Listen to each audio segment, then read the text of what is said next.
Evening सभी विद्यार्थियों को good evening. Good evening, Ram Ram, Radhe Radhe. सभी विद्यार्थियों को गुड इवनिंग, जय श्री कृष्णा, राम राम। देखिएगा देखिएगा, राजस्थान की कला एवं संस्कृति के बारे में अपन चर्चा कर रहे हैं। सभी विद्यार्थियों को गुड इवनिंग। अब क्लास पर ध्यान केंद्रित करते हैं राजस्थान की कला संस्कृति के ऊपर। अपन ने कल की क्लास में आर्ट एंड कल्चर की शुरुआत की थी और उस आर्ट एंड कल्चर की शुरुआत के दौरान अपन ने राजस्थान की कला संस्कृति के दौरान अपना सबसे महत्वपूर्ण टॉपिक अपन ने शुरू किया था। बड़ा ही फैक्चुअल टॉपिक है, तथ्यात्मक टॉपिक है, बड़ा गहराई वाला टॉपिक है। उसकी अपन ने शुरुआत की थी और उस टॉपिक का जो नाम था, उस टॉपिक का नाम था राजस्थान की हस्तकला। बताइए कौन से टॉपिक की शुरुआत की थी? राजस्थान की हस्तकला, जिसे अपन बोलते हैं राजस्थान का आर्ट एंड क्राफ्ट। राजस्थान का आर्ट एंड क्राफ्ट है। तो ध्यान रखिएगा, राजस्थान के आर्ट एंड क्राफ्ट में, हस्तकला में, कल अपन ने इस हस्तकला की पहले भूमिका बनाई थी। देखा था हस्तकला उद्योग है, किस श्रेणी का है, संरक्षण कौन देता है, तीर्थ कहां पर है, केंद्र कहां पर है, उन सब बिंदुओं पर अपन ने चर्चा की। आप सभी ने अच्छे से उसको पढ़ा, सबको अच्छे से याद हुआ। उसके बाद अपन चले थे राजस्थान की आर्ट एंड क्राफ्ट में। सबसे पहला बिंदु अपन ने पढ़ा था पोट्री के बारे में, और जो पोट्री था, उस पोट्री कितने प्रकार की होती है, कहां की प्रसिद्ध है, कौन कलाकार है, कैसे पोट्री का कार्य होता है, उस पोट्री का अपन ने पूरा पोस्टमार्टम किया था। उसके बाद अपन ने पढ़ी थी मीनाकारी, और मीनाकारी कितने प्रकार की होती, कौन सी मीनाकारी कहां पर होती, उन सभी फैक्ट के ऊपर अपन ने कल चर्चा की थी और सबको अच्छे से समझ में आया था। अब उसी क्रम को आज हम अपनी क्लास में आगे बढ़ाते हैं। उसी क्रम को अपन आज अपनी क्लास में आगे बढ़ाते हैं। देखिएगा, आगे चलते हैं। और आज का जो दो महत्वपूर्ण तथ्यों पर अपन चर्चा कर ली थी, अब कुछ महत्वपूर्ण फैक्ट और है जो इस हस्तकला की रीढ़ की हड्डी कहलाती है। यानी वहां से अगर परीक्षा में प्रश्न आता है तो वहां से प्रश्न बनने की संभावना जो है सर्वाधिक रहती है। तो वो अगला जो अपना टॉपिक रहने वाला है हस्तकला में, उसका नाम है उस्ता कला। तो अगला जो बिंदु है उसका हेडिंग लगाइएगा, राजस्थान की जो कला संस्कृति है, उस कला संस्कृति में अगला जो अपना टॉपिक रहने वाला है, वो अगला टॉपिक अपना बताइए कौन सा रहने वाला है? उस्ता कला का टॉपिक रहने वाला है। देखिएगा, सभी को राधे राधे। अब उस्ता कला के बारे में अपन जिक्र करते हैं आज की क्लास में। क्या होती है उस्ता कला, किस प्रकार इसका राजस्थान में विकास हुआ, किसने किया, क्या क्या इसके लिए यहां पर मूलभूत सुविधाएं हैं। तो उस्ता कला हेडिंग लगाइए और इसमें आगे बढ़ते हैं। देखिएगा, उस्ता कला राजस्थान में अगर पूछा जाए प्रसिद्ध कहां की है, तो ध्यान रखना उस्ता कला जो प्रसिद्ध है राजस्थान में, ये उस्ता कला बताइए कहां की प्रसिद्ध है? उस्ता कला राजस्थान में प्रसिद्ध है बीकानेर की। उस्ता कला राजस्थान में कहां की प्रसिद्ध है? बीकानेर की प्रसिद्ध है। अब सर उस्ता कला प्रसिद्ध तो कोई बात नहीं, याद हो जाएगी, लेकिन क्या होती है उस्ता कला? तो आपको ध्यान रखना, ऊ से उस्ता, ऊ से ऊंट, यानी कला का संबंध ऊंट से है। कला का संबंध किससे है? ऊंट से, क्योंकि ऊ से उस्ता बना तो ऊ से ऊंट बन जाएगा। अब देखना क्या है उस्ता कला, तो परिभाषा लिख देता हूं मैं, ऊंट की खाल अथवा बाल पर। परिभाषा क्या हो जाएगी? ऊंट की खाल, ऊंट की खाल अथवा बाल पर, ऊंट की खाल अथवा बाल पर सोने की नक्काशी का कार्य। बाल पर सोने की नक्काशी का जो कार्य होता है, वो सोने की नक्काशी का कार्य ही कौन सी कला कहलाता है? वो सोने की नक्काशी का कार्य ही, नक्काशी का कार्य ही उस्ता कला कहलाता है। क्या होती है नक्काशी सर? तो सरल भाषा में, अपनी देसी भाषा में, राजस्थानी भाषा में समझिए, मारवाड़ी भाषा में समझिए। ऊंट तो सब जानते हैं, जिसे अपन रेगिस्तान का जाज कहते हैं। उस ऊंट के मरने पर अथवा जीवित ऊंट के बाल काट करके या मरने के पश्चात उसकी खाल के ऊपर सोना लगा करके ऊंट के खालों के ऊपर अगर कोई आभूषण बनाया जाए, या ऊंट के बालों के ऊपर ऊंट के बालों को गूंथ करके उस पर सोना जड़ करके कोई आभूषण बनाया जाए, तो उसे अपन कहते हैं उस्ता कला। जिस प्रकार आपने देखा होगा महिलाएं कई आभूषण काले रंग के धागे में पहनती है, जैसे मंगलसूत्र होता है वो मंगलसूत्र काले रंग के धागे में पहनती है, या और भी कई आभूषण है जो धागे में सोने को बोक करके पहने जाते हैं। वैसे ही ऊंट की खाल अथवा ऊंट की बाल पर सोना जड़ करके जो आभूषण बनाया जाएगा, वो आभूषण जो है अपना कहलाएगा कौन सी कला? उस्ता कला। यहां तक सर परिभाषा हमें कोई दिक्कत नहीं, क्लियर है। तो अब देखते हैं इस उस्ता कला का। तो ये उस्ता कला के बारे में ध्यान रखना, ये उस्ता कला मूल रूप से कहां की है? ये कला जो है, ये कला मूल रूप से कहां की है सर? क्या इसका राजस्थान में जन्म हुआ था क्या? नहीं साहब, इसका राजस्थान में जन्म नहीं हुआ था। ये कला मूल रूप से प्रसिद्ध है लाहौर की। बताओ मूल रूप से कहां की प्रसिद्ध है? लाहौर की। और लाहौर बताओ कहां पर पड़ता है? पाकिस्तान में। ये कला जो है मूल रूप से, इस कला का जन्म होता है लाहौर में, और लाहौर वर्तमान में कहां पर है? लाहौर वर्तमान में है पाकिस्तान में। लाहौर वर्तमान में कहां पर है? पाकिस्तान में। तो सर बीकानेर कैसे आ गई? बीकानेर में देखना, लाहौर पाकिस्तान से एक व्यक्ति, उस व्यक्ति का नाम था मोहम्मद उस्ता। उस व्यक्ति का नाम बताओ क्या था? उस व्यक्ति का नाम था मोहम्मद उस्ता। और मोहम्मद उस्ता इस कला का मुख्य कलाकार, इस कला का जनक था। वो मोहम्मद उस्ता का पूरा परिवार, मोहम्मद उस्ता का परिवार, मोहम्मद उस्ता का पूरा परिवार बीकानेर आ जाता है। मोहम्मद उस्ता का पूरा परिवार बताओ कहां पर आ जाता है? बीकानेर आ जाता है। और जिस समय बीकानेर आता है, किस शासक के काल में आता है सर? तो यह आता है अनूप सिंह के काल में। जब बीकानेर का राजा अनूप सिंह था, तब बीकानेर के राजा अनूप सिंह के काल में ये मोहम्मद उस्ता जो है, ये पूरे परिवार सहित आकर बीकानेर में बस जाता है। और बीकानेर में बसने के बाद इस कला का विकास भी बीकानेर में होता है। इस कारण उस्ता कला बताओ कहां की प्रसिद्ध हो जाएगी? उस्ता कला बीकानेर की प्रसिद्ध हो जाएगी। और परिभाषा ऊंट के खाल अथवा ऊंट के बाल पर सोने की नक्काशी, सीधा याद रख लेंगे। ऊस से उस्ता, ऊस से ऊंट, यानी ऊंट से संबंधित कला कौन सी कला है? उस्ता। यहां तक तो सर अच्छे से समझ में आ गया। अब आगे क्या करें? अब देखना, इस कला को और ध्यान से समझना है। अब कला को ध्यान से समझना है। यह कला बीकानेर आ गई। यह कला मूल रूप से लाहौर की थी, और लाहौर से यह कला बताओ कहां पर आ गई है? लाहौर से यह कला आ जाती है बीकानेर। बीकानेर अनूप सिंह के काल में आती है। और बीकानेर में लाता कौन है? मोहम्मद उस्ता परिवार। कौन सा परिवार लाता है? मोहम्मद उस्ता। अब कहां पर आ गई? अनूप सिंह के काल में। अब कोई भी वस्तु नई आएगी, बताओ जब रिलायंस जियो 4G जिस नेट का प्रयोग करते हुए आज आप उत्कर्ष ऐप की लाइव क्लास का आनंद ले रहे हैं, जियो जब नया आया था, तब बताओ जियो को कोई जानता था क्या? कोई नहीं जानता था। तो जियो मार्केट में नया आया तो बताओ उसको पहचान दिलानी पड़ी या नहीं पड़ी? जियो ने प्रचार प्रसार किया या नहीं किया? जियो को मुकेश अंबानी ने प्रचारित किया या नहीं किया? जियो के रोज एड आते या नहीं आते? यानी कोई भी चीज मार्केट में नहीं आएगी तो उसका प्रचार प्रसार तो करना ही पड़ेगा। उसका प्रचार प्रसार तो अपने को करना ही पड़ेगा। इसके बारे में अपने को ध्यान में रखना है।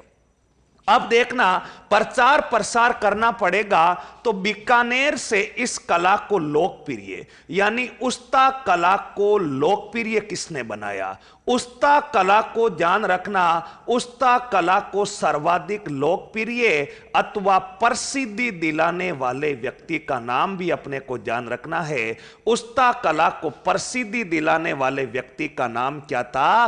तो उस व्यक्ति का नाम था कादर बख्श।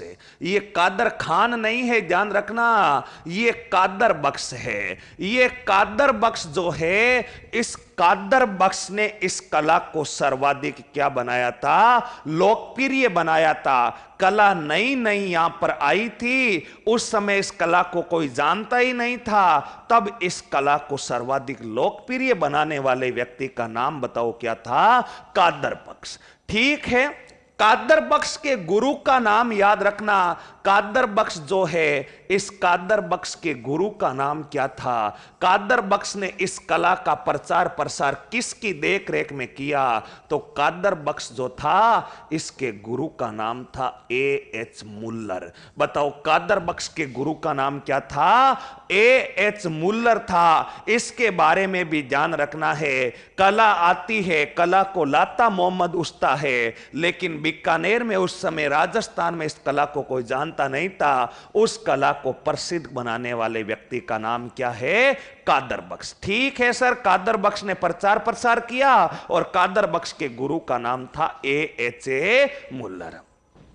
अब देखना, अब ये कला जो है, ये जो उस्ता कला है, इस उस्ता कला को लोकप्रिय तो बना दिया। अब लोकप्रिय बना दिया तो केवल लोकप्रिय बनाने से बताओ कुछ हो जाएगा क्या? कुछ नहीं होगा। जियो का प्रचार प्रसार हो गया। अब बताओ, जब जियो आपको बढ़िया ऑफर नहीं देगा तो आप जियो छोड़कर वोडाफोन में जाओगे या नहीं जाओगे? जाओगे। वोडाफोन नहीं तो एयरटेल में जाओगे। यानी बढ़िया ऑफर भी आने चाहिए, इसका प्रचार प्रसार भी होना चाहिए। प्रचार प्रसार हो गया, लेकिन अब इसका क्वालिटी भी बढ़िया होनी चाहिए। तो ध्यान रखना, अगर आपसे पूछा जाए कि उस्ता कला का सबसे अच्छा कलाकार कौन था या उस्ता कला का प्रमुख कलाकार कौन था, तो उस्ता कला का प्रमुख जो कलाकार था, वो प्रमुख कलाकार का नाम था हिसामुद्दीन उस्ता। उस्ता कला के प्रमुख जो कलाकार थे, उनका नाम क्या था? हिसामुद्दीन उस्ता, या इनको कहा जाता है हमामुद्दीन भी आप कह सकते हैं। परीक्षा में एक बार हिसामुद्दीन ऑप्शन में नहीं आकर हमामुद्दीन आ गया तो ध्यान रखना, हिसामुद्दीन उस्ता को ही अपन किसके नाम से जानते हैं? हिसामुद्दीन उस्ता को ही अपन जानते हैं हमामुद्दीन उस्ता के नाम से। किसे जानते हैं? हमामुद्दीन उस्ता के नाम से जानते हैं। तो ये हिसामुद्दीन उस्ता या हमामुद्दीन उस्ता इस कला का सबसे प्रमुख कलाकार माना जाता है। सबसे प्रमुख कलाकार कैसे माना जाता है सर? क्यों माना जाता है? क्योंकि इसे इस कला में इतना अच्छा कार्य किया कि 1986 में इसे एक पुरस्कार मिला था। उस पुरस्कार का नाम था पद्मश्री पुरस्कार। बताइए उस पुरस्कार का नाम क्या था? पद्मश्री पुरस्कार इसने प्राप्त किया था 1986 में। पद्मश्री ऐसे ही नहीं मिलता किसी व्यक्ति को, इसका अच्छा कार्य करने के कारण ही इसे जो है अपने को ध्यान रखना, हिसामुद्दीन को 1986 के अंदर कौन सा पुरस्कार दिया जाता है? पद्मश्री पुरस्कार दिया जाता है। 1986 साल अपने इतिहास में बड़ा ही महत्वपूर्ण साल है।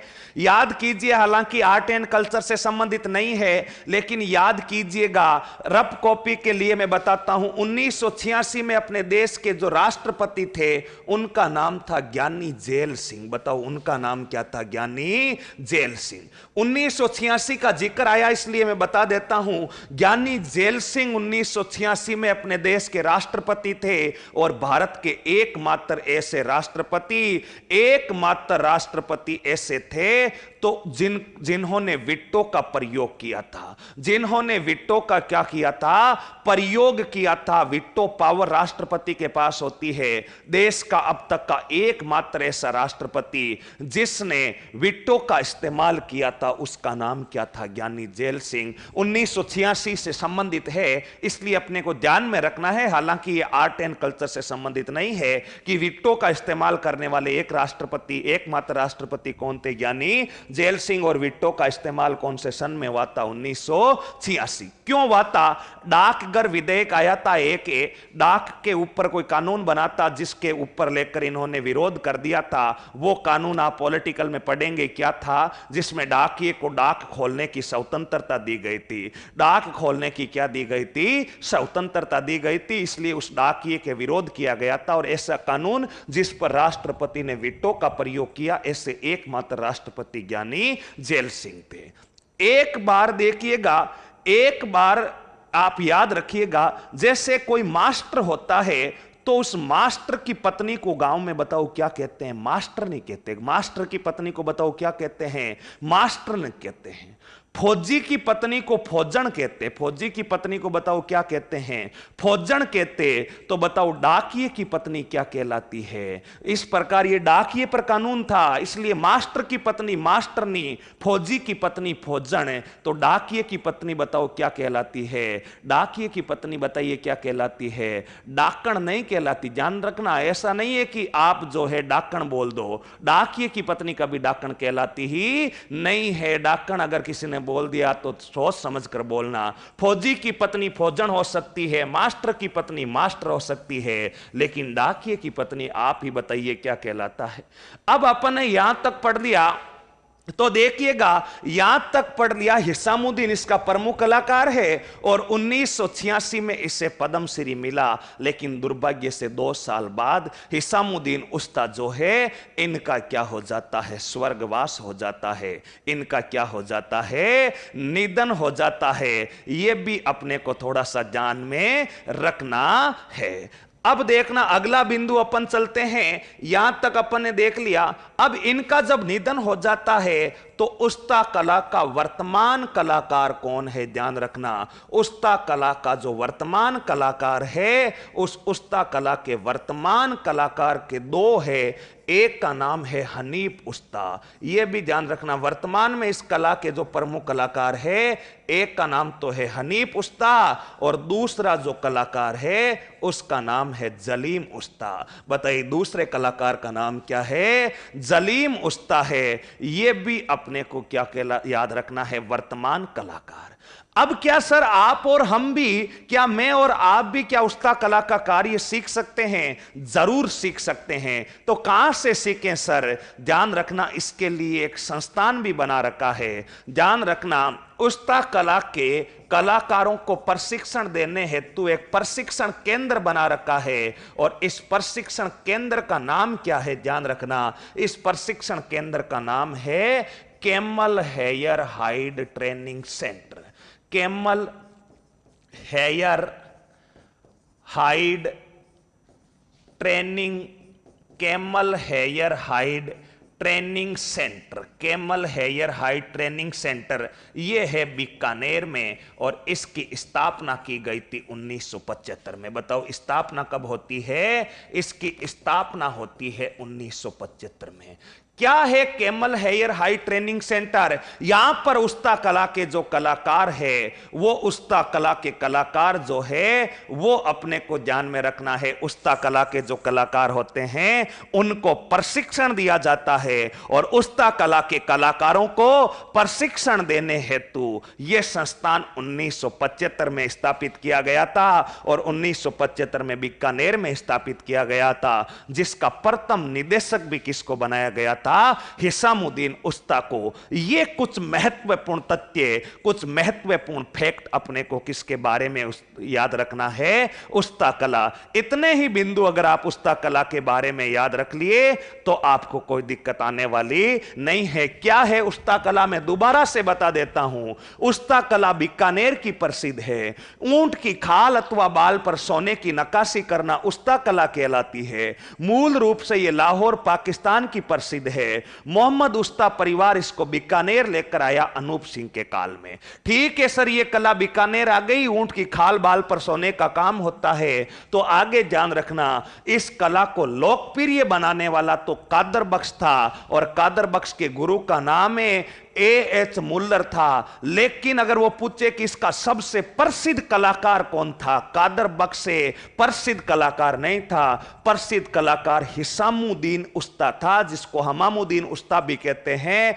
और इससे 1986 में पद्मश्री पुरस्कार मिला। लेकिन 1988 में हिसामुद्दीन जो है, वो हिसामुद्दीन उस्ता जो है, इस हिसामुद्दीन उस्ता का निधन हो जाता है। तो वर्तमान में प्रमुख कलाकार का नाम क्या है? हनीफ उस्ता और जलीम उस्ता जो है वर्तमान इसके प्रमुख कलाकार है। और इन कला के कलाकारों को प्रशिक्षण देने हेतु एक संस्थान बनाया गया है, camel hair hide training centre, Bikaner में 1975 में, जिसका प्रथम निदेशक भी किसको बनाया जाता है? अपने हिसामुद्दीन उस्ता को बनाया जाता है। एक बार यहां तक उतारिए, आशा करता हूं कि उस्ता कला आपको पूरी समझ में आई होगी, अच्छे से आई होगी, समझ में आई है उस्ता कला। और यहां तक उतारिए, उसके बाद अपन आगे बढ़ते हैं। जल्दी से उतारो साथियों, उसके बाद आगे बढ़ते हैं।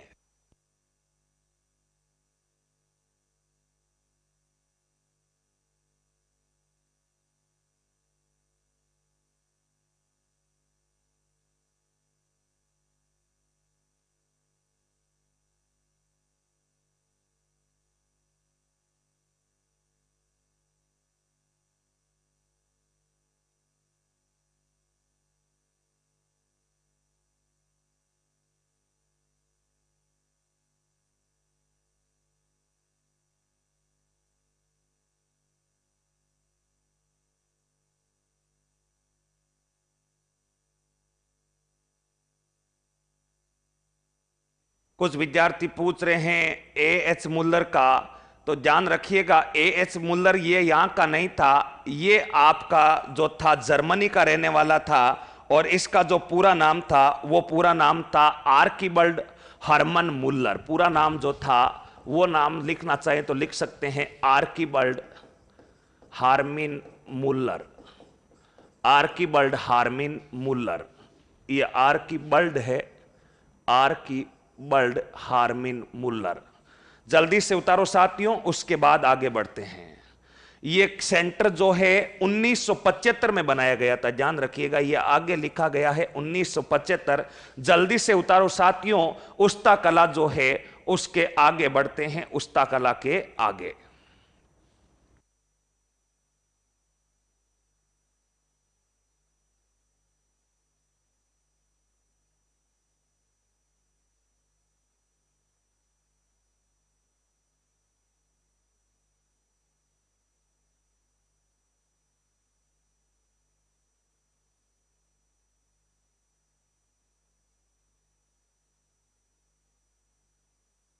जल्दी से उतारो साथियों, आगे बढ़ते हैं।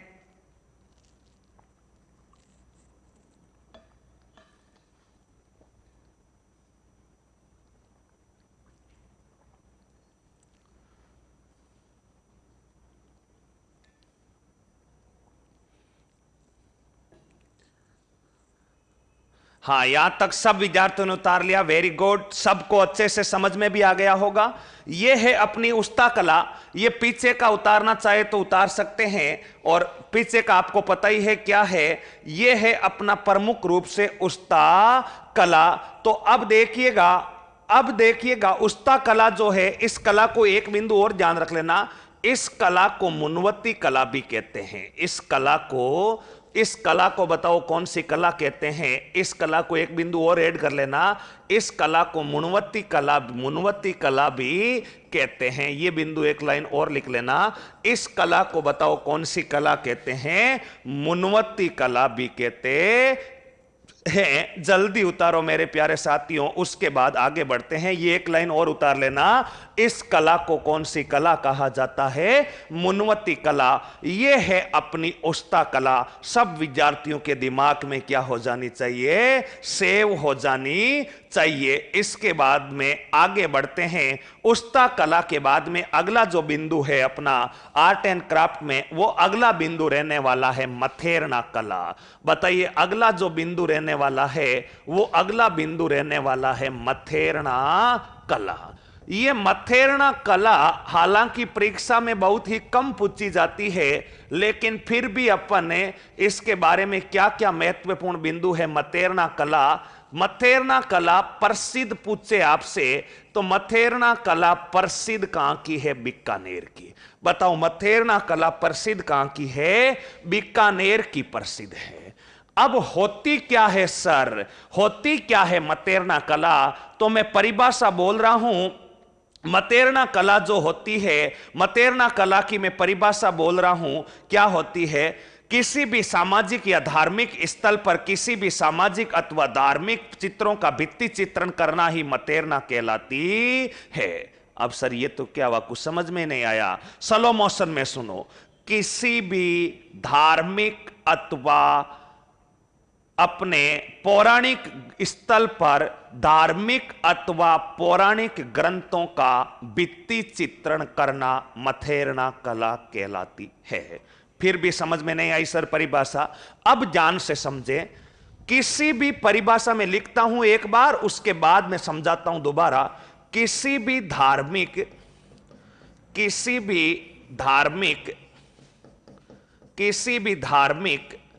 अथवा पौराणिक स्थल पर, किसी भी धार्मिक अथवा पौराणिक स्थल पर, किसी भी धार्मिक अथवा पौराणिक स्थल पर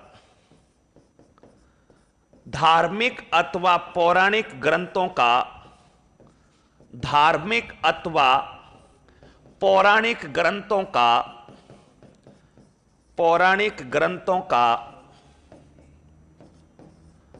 भित्ति चित्रण मथेरना कला कहलाती है। भित्ति चित्रण मथेरना कला कहलाती है।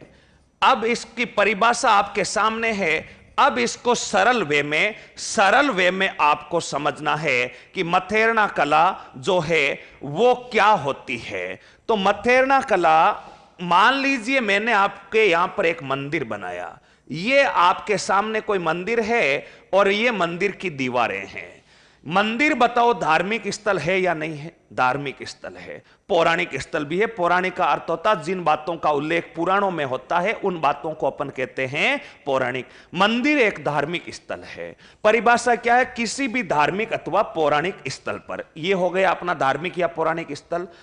इस जगह धार्मिक ग्रंथों का भित्ति चित्रण, भित्ति का अर्थ होता बींत और बींत का अर्थ होता दीवार, और दीवार को अंग्रेजी में कहते हैं वाल। दीवार को अंग्रेजी में क्या कहते हैं? वाल कहते हैं। और वाल को मारवाड़ी में कहते हैं बींत, और बींत को हिंदी में कहते हैं दीवार। बींत को हिंदी में बताओ क्या कहते हैं? दीवार। यानी इसकी दीवारों के ऊपर अगर मैं कोई ज्ञान की बातें लिखूंगा, अगर मैं कोई किसी ग्रंथ की बातें लिखूंगा, अगर मैं भगवान राम का, कृष्ण का या किसी भी धार्मिक जो व्यक्ति है उसका मैं दीवारों पर चित्र बनाऊंगा, तो वही कला क्या कहलाएगी? मथेरना कला कहलाएगी। वही कला बताओ क्या कहलाएगी? मथेरना कला कहलाएगी। इसके बारे में अपने को ध्यान रखना है। यही परिभाषा है कि किसी धार्मिक स्थल पर यानी मंदिर वगैरह इत्यादि के ऊपर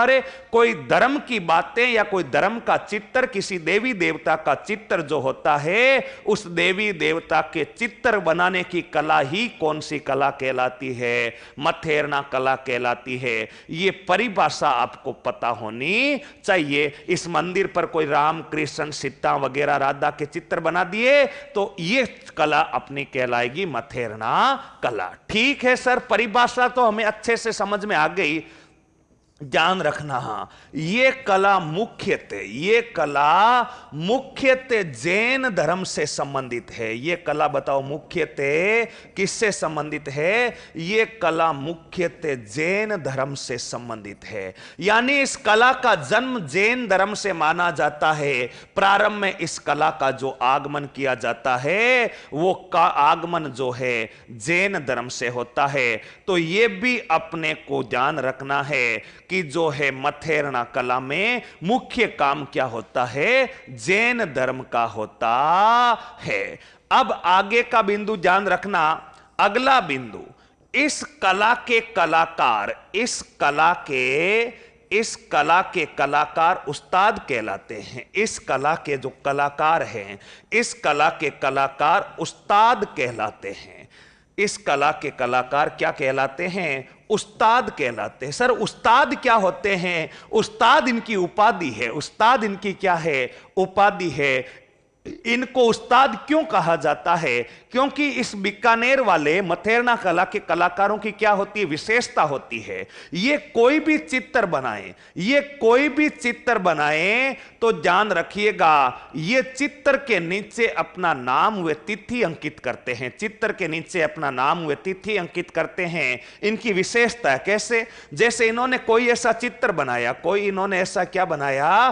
चित्र बनाया, तो ये नीचे नाम लिख देंगे पेंटर सिंबू। नीचे क्या लिख देंगे? नाम लिख देंगे पेंटर सिंबू, और डेट डाल देंगे 20/6/2020। ये ऐसा अगर कहीं चित्र बना और उसके नीचे नाम और तिथि जो है, वो नाम और तिथि जो है, वो ध्यान रखना, जिसके नीचे नाम और तिथि दोनों लिखा हुआ हो वो अपने कलाकार बीकानेर के होंगे। और चित्र के नीचे नाम और तिथि लिखने के कारण ही मथेरना कला के जो कलाकार कहलाते हैं, वो मथेरना कला के कलाकार क्या कहलाते हैं? उस्ताद कहलाते हैं। मथेरना कला के कलाकार क्या कहलाते हैं? उस्ताद कहलाते हैं। तो ध्यान रखना, इस कला के कलाकारों की विशेषता क्या होती है? इस कला के कलाकारों की विशेषता यह होती है कि जो है वो अपने को ध्यान में रखना, इस कला के कलाकार जो है अपने नाम के नीचे क्या लिखते हैं?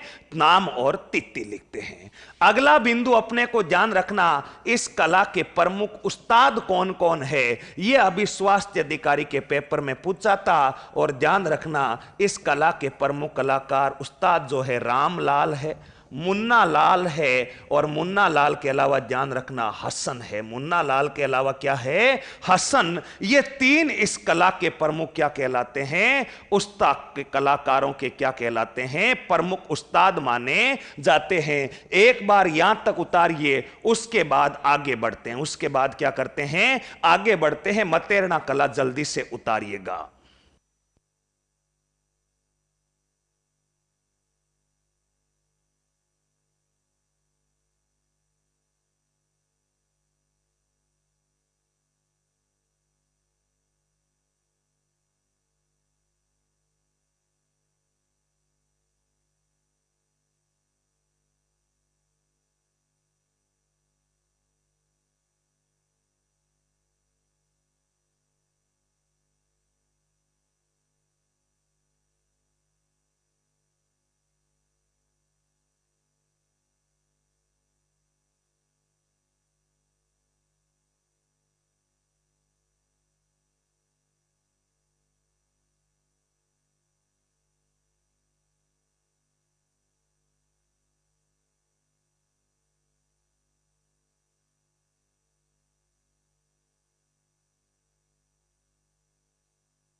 उतार लिया सभी साथियों ने? आगे बढ़ते हैं।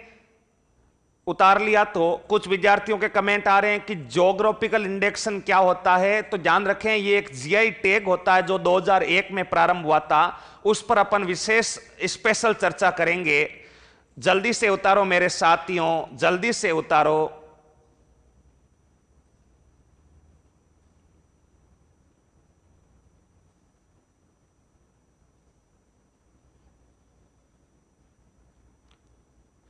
उस्ता कला का दूसरा नाम मुणवती कला होता है, उस्ता कला का दूसरा नाम, वेरी गुड, सबने उतार लिया। तो ये है, अपनी ध्यान रखना, मथेरना कला और उस्ता कला दोनों आपको अच्छे से समझ में आनी चाहिए। ये होती है अपनी उस्ता कला और कौन सी कला, मथेरना कला। दोनों की दोनों प्रसिद्ध कहां की है, दोनों की दोनों प्रसिद्ध है अपने बीकानेर की, दोनों को दोनों प्रसिद्ध कहां की है, बीकानेर। सर यहां तक सब अच्छे से समझ में आ गया, ऐसे ही चलता रहा तो पूरी आर्ट एंड कल्चर क्लियर हो जाएगी। वेरी गुड, ऐसे ही चलेगा, ऐसा ही चलेगा और ऐसा ही चलेगा, इससे बेहतर ही चलेगा। अगर यह हस्तकला आपको इतनी आसानी से समझ में आ रही है तो लोक देवी देवता, चित्रकला, नृत्य कला तो आप रात में सोएंगे तो भी अंगुलियों पर बोलेंगे। बस आप अपना ध्यान जो है बोर्ड पर लगाए रखिए, बाकी पूरी आर्ट एंड कल्चर में खोपड़े में सेव कर दूंगा, उसको आपको चिंता करने की जरूरत नहीं है।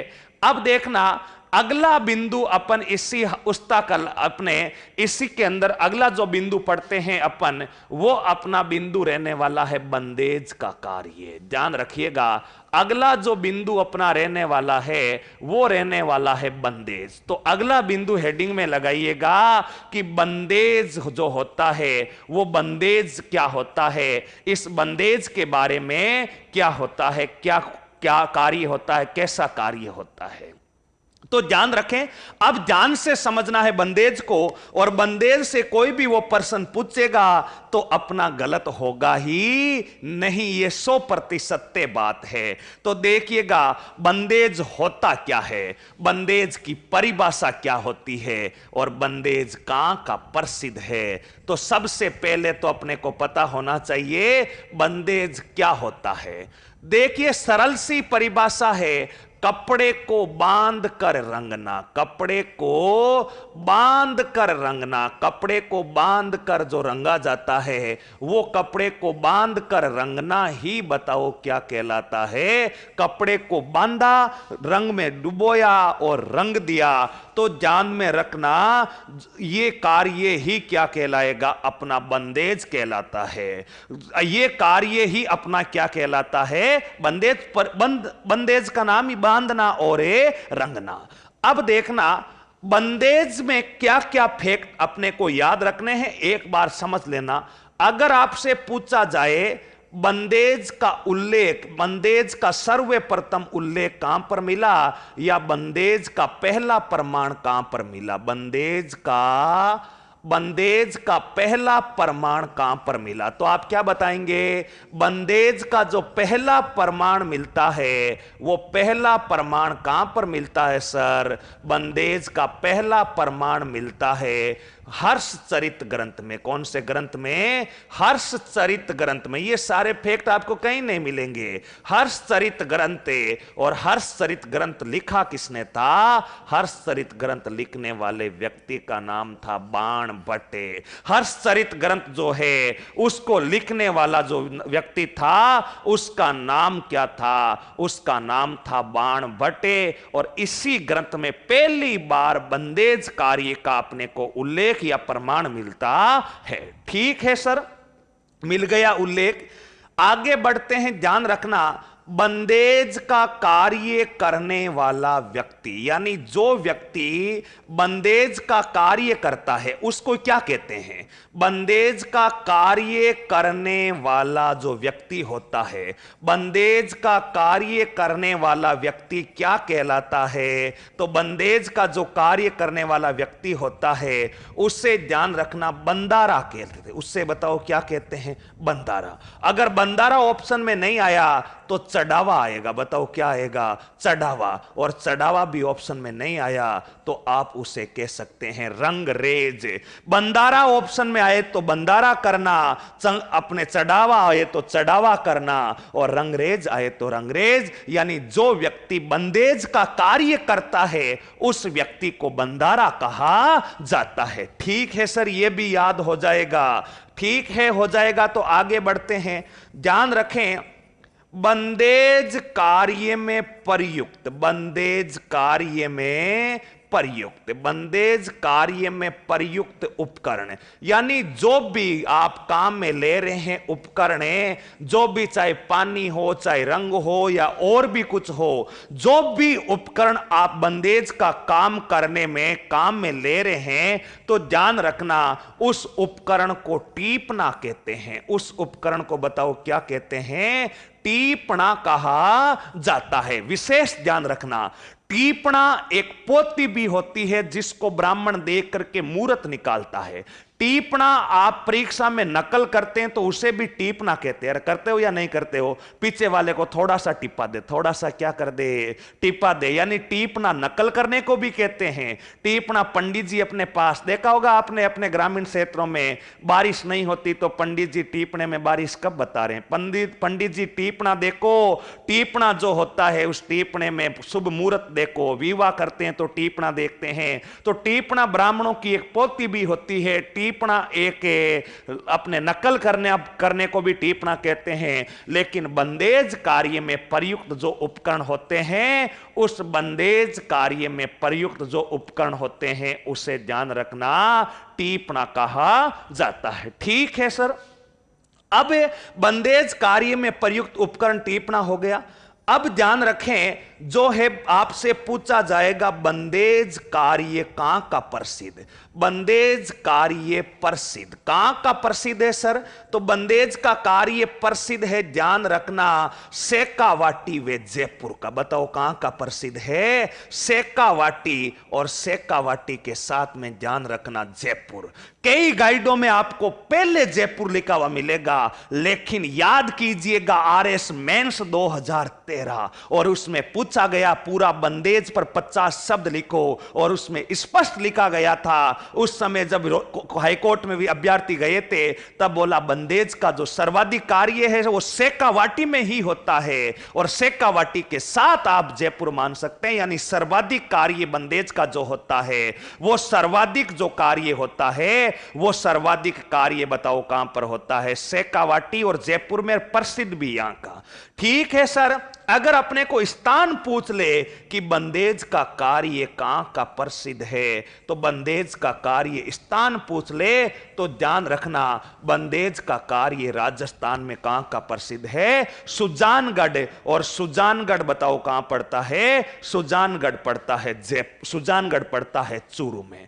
ठीक है सर। यहां तक हमने लिख लिया, कपड़े को बांधकर रंगना बंदेज कहलाता है। बंदेज का पहला प्रमाण हर्षचरित ग्रंथ में मिलता है, जो बाण भट्ट ने लिखा।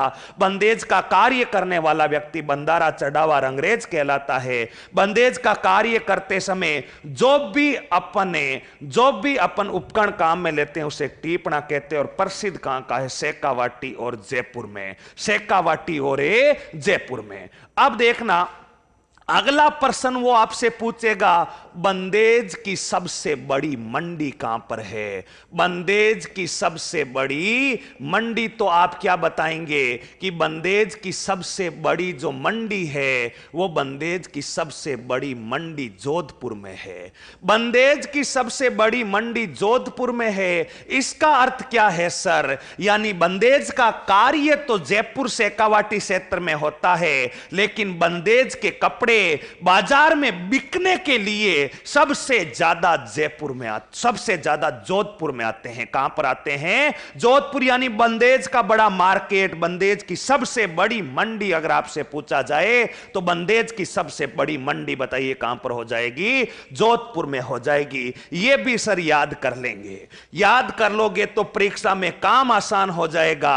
अगला ध्यान रखना, अगर आपसे पूछा जाए शिकार अलंकरण का बंदेज कहां का प्रसिद्ध है? शिकार अलंकरण बंदेज। सर ये क्या होता है शिकार अलंकरण बंदेज? शिकार अलंकरण बंदेज अगर प्रसिद्ध पूछा जाए तो आप बताएंगे सबसे पहला जिला बूंदी, और बूंदी के बाद में आप बताएंगे कोटा। बूंदी के बाद में बताओ क्या बताएंगे? कोटा। क्या होता है सर शिकार अलंकरण का बंदेज? यानी बंदेज के कार्यों के दौरान शिकार जैसे दृश्य उस वस्त्र वस्त्र पर बना देना, यानी शिकार के दर से उस बंदेज में बता देना, वो शिकार अलंकरण कहलाता है। और शिकार अलंकरण का बंदेज बताइए कहां का प्रसिद्ध है? हाड़ौती सेतर। और हाड़ौती में पहला जिला जो लिखोगे आप, वो पहला जिला कौन सा लिखोगे? वो पहला जिला ध्यान रखना, वो पहला जिला आप लिखोगे बूंदी, और दूसरा जिला बताओ कौन सा लिखोगे? कोटा। ठीक है सर। अगला बिंदु वो आपसे एग्जामिनर पूछेगा, बताइए राजस्थान में बारीक बंदेज कहां का है? बताइए राजस्थान में बारीक बंदेज कहां का प्रसिद्ध है? तो बारीक बंदेज के लिए आप जिला बताएंगे सवाई माधोपुर। अगर आपसे पूछा जाए कि सबसे छोटा या बारीक बंदेज का कार्य राजस्थान में कहां होता है, तो बारीक बंदेज का जो कार्य होता है, वो बारीक बंदेज का जो कार्य होता है वो ध्यान रखना, सवाई माधोपुर का प्रसिद्ध है बारीक बंदेज का कार्य। ठीक है सर। फिर आप पूछोगे सर बंदेज का कोई कलाकार भी है क्या? तो ध्यान रखना, बंदेज का प्रमुख कलाकार अगर आपसे पूछा जाए तो बंदेज का जो प्रमुख कलाकार होता है उसका नाम है तैयब खां। बताइए उस कलाकार का नाम कौन सा खां है? तैयब खां उस कलाकार का प्रमुख नाम है। इस बंदेज कलाकार का प्रमुख जो कलाकार है, इस कलाकार का नाम बताइए क्या है? तैयब खां। तैयब खां। और इस तैयब खां को 2002 में कौन सा पुरस्कार दिया गया? बंदेज के उल्लेखनीय कार्य हेतु 2002 में पद्मश्री। और ये तैयब खां कहां का रहने वाला है सर? तो ये अपने उत्कर्ष कला से जोधपुर, यानी जोधपुर का रहने वाला है। ये कुछ फैक्ट अपने को बंदेज के बारे में याद होने चाहिए। वो बंदेज में इन्हीं फैक्टों में से आपसे प्रश्न पूछेगा, आरएस मेंस तक में ये प्रश्न पूछेगा, पूछ सकता है बंदेज के बारे में। बंदेज पर 50 शब्द लिखो। तो ध्यान रखें, ये सारे फैक्ट अगर क्लियर है तो बंदेज का प्रश्न गलत नहीं होगा। बंदेज के कुछ वस्त्रों पर भी चर्चा करेंगे। तो ये एक बार सारे फैक्ट उतारिए बंदेज से संबंधित, उसके बाद बंदेज में आगे बढ़ते हैं। आशा करते हैं ये सारे फैक्ट अभी आपको साथ के साथ ही याद हो गए होंगे। एक बार उतारिए, घर जाके रिवीजन कीजिएगा, पूरा बंदेज दिमाग में सेव होगा। जल्द से उतारिए, फिर बढ़ते हैं आगे।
बंदेज को मोटड़ा भी कहते हैं क्या?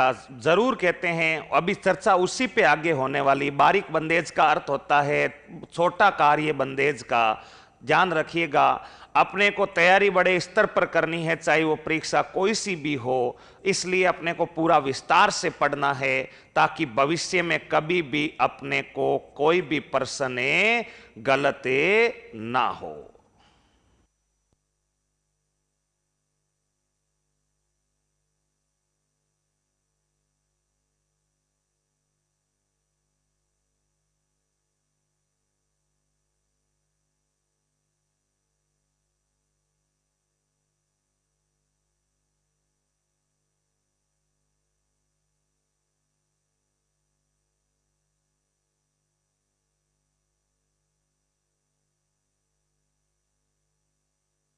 सुजानगढ़ में बंदेज का क्या संबंध है? ध्यान रखिएगा, अगर पूछे बंदेज का कार्य कहां का प्रसिद्ध है तो अपने को बताना बंदेज का कार्य शेखावाटी और जयपुर का प्रसिद्ध है।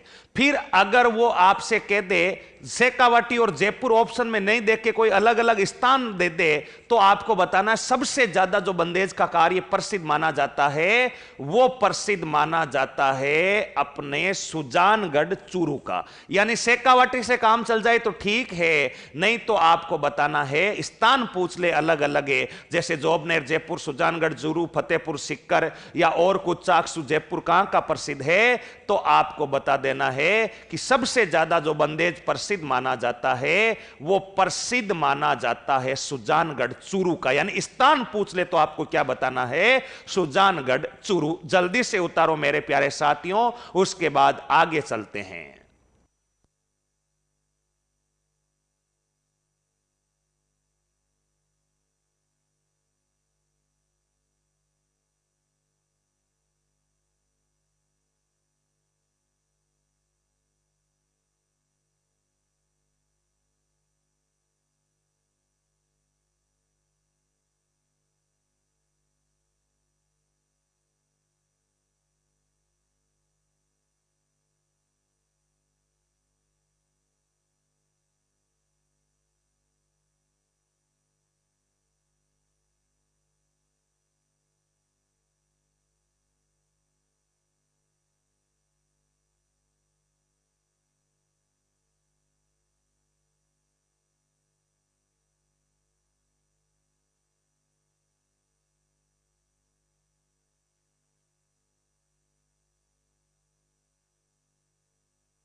उतार लिया सभी ने, वेरी गुड, उतार लिया।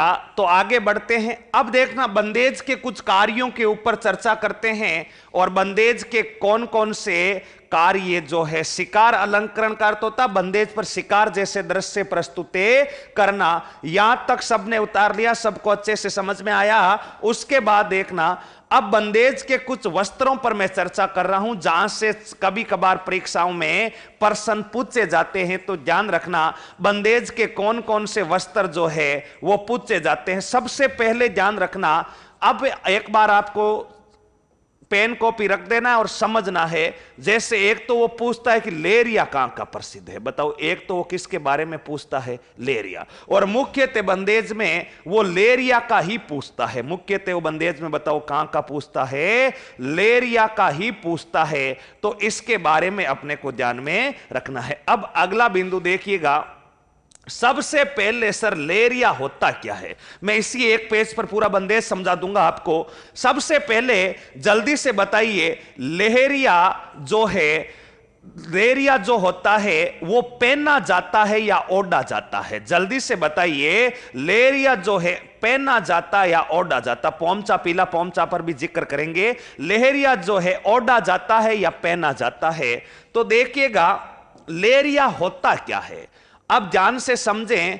लेरिया मान लीजिए ऐसा कोई एक वस्त्र है, ऐसा वस्त्र जिस पर तिरछी लाइनें खींची हुई हो, ऐसा वस्त्र जिस पर तिरछी लाइनें खींची हुई हो, यानी ऐसा वस्त्र जिस पर तिरछी लाइनें खींची हो, वो तिरछी लाइनों वाला वस्त्र जो होता है, वो तिरछी लाइनों वाला जो वस्त्र होता है उसे अपन लेरिया कहते हैं। ठीक है सर, अगर आपसे पूछा जाए कि लेरिया प्रसिद्ध कहां का है, तो ध्यान रखना लेरिया प्रसिद्ध कहां का है, जयपुर का। लेरिया प्रसिद्ध बताइए कहां का हो जाएगा, लेरिया प्रसिद्ध हो जाएगा जयपुर का। अब लेरिया पहना जाता है या ओढ़ा जाता, बात यह है अभी तक विद्यार्थियों को यह तक नहीं पता कि लेरिया पहना जाता या ओढ़ा जाता। ध्यान रखना, लेरिया ना तो पहना जाता, ना ओढ़ा जाता, ना बिछाया जाता। लेरिये के बारे में इतना ही ध्यान रखना ऐसा वस्त्र जिस पर तिरछी लाइनें हो, उस तिरछी लाइन वाले वस्त्र को लेरिया कहते हैं। और ये वस्त्र चाहे आप पहनो, चाहे ओढ़ो, चाहे बिछाओ, चाहे सिर पर बांधो, चाहे रुमाल बांधो, चाहे रोमियो स्टाइल में सिर पर बांधो, कुछ भी करो, कहीं पर भी भारतीय संविधान में यह नहीं लिखा हुआ है कि लेहरिया ओढ़ा जाता है, लेहरिया पहना जाता है, लेहरिया बिछाए। कुछ भी करें, आपको तो इतना ध्यान रखना है कि कपड़ा है और इस कपड़े पर यूं तिरछी लाइनें हैं तो वो कपड़ा लेहरिया है, चाहे आप उसको बिछाएं, चाहे ओढ़ें, चाहे पहने, कहीं पर भी कोई बाध्यता नहीं है। लेहरिया प्रसिद्ध कहां का हो गया? जयपुर का।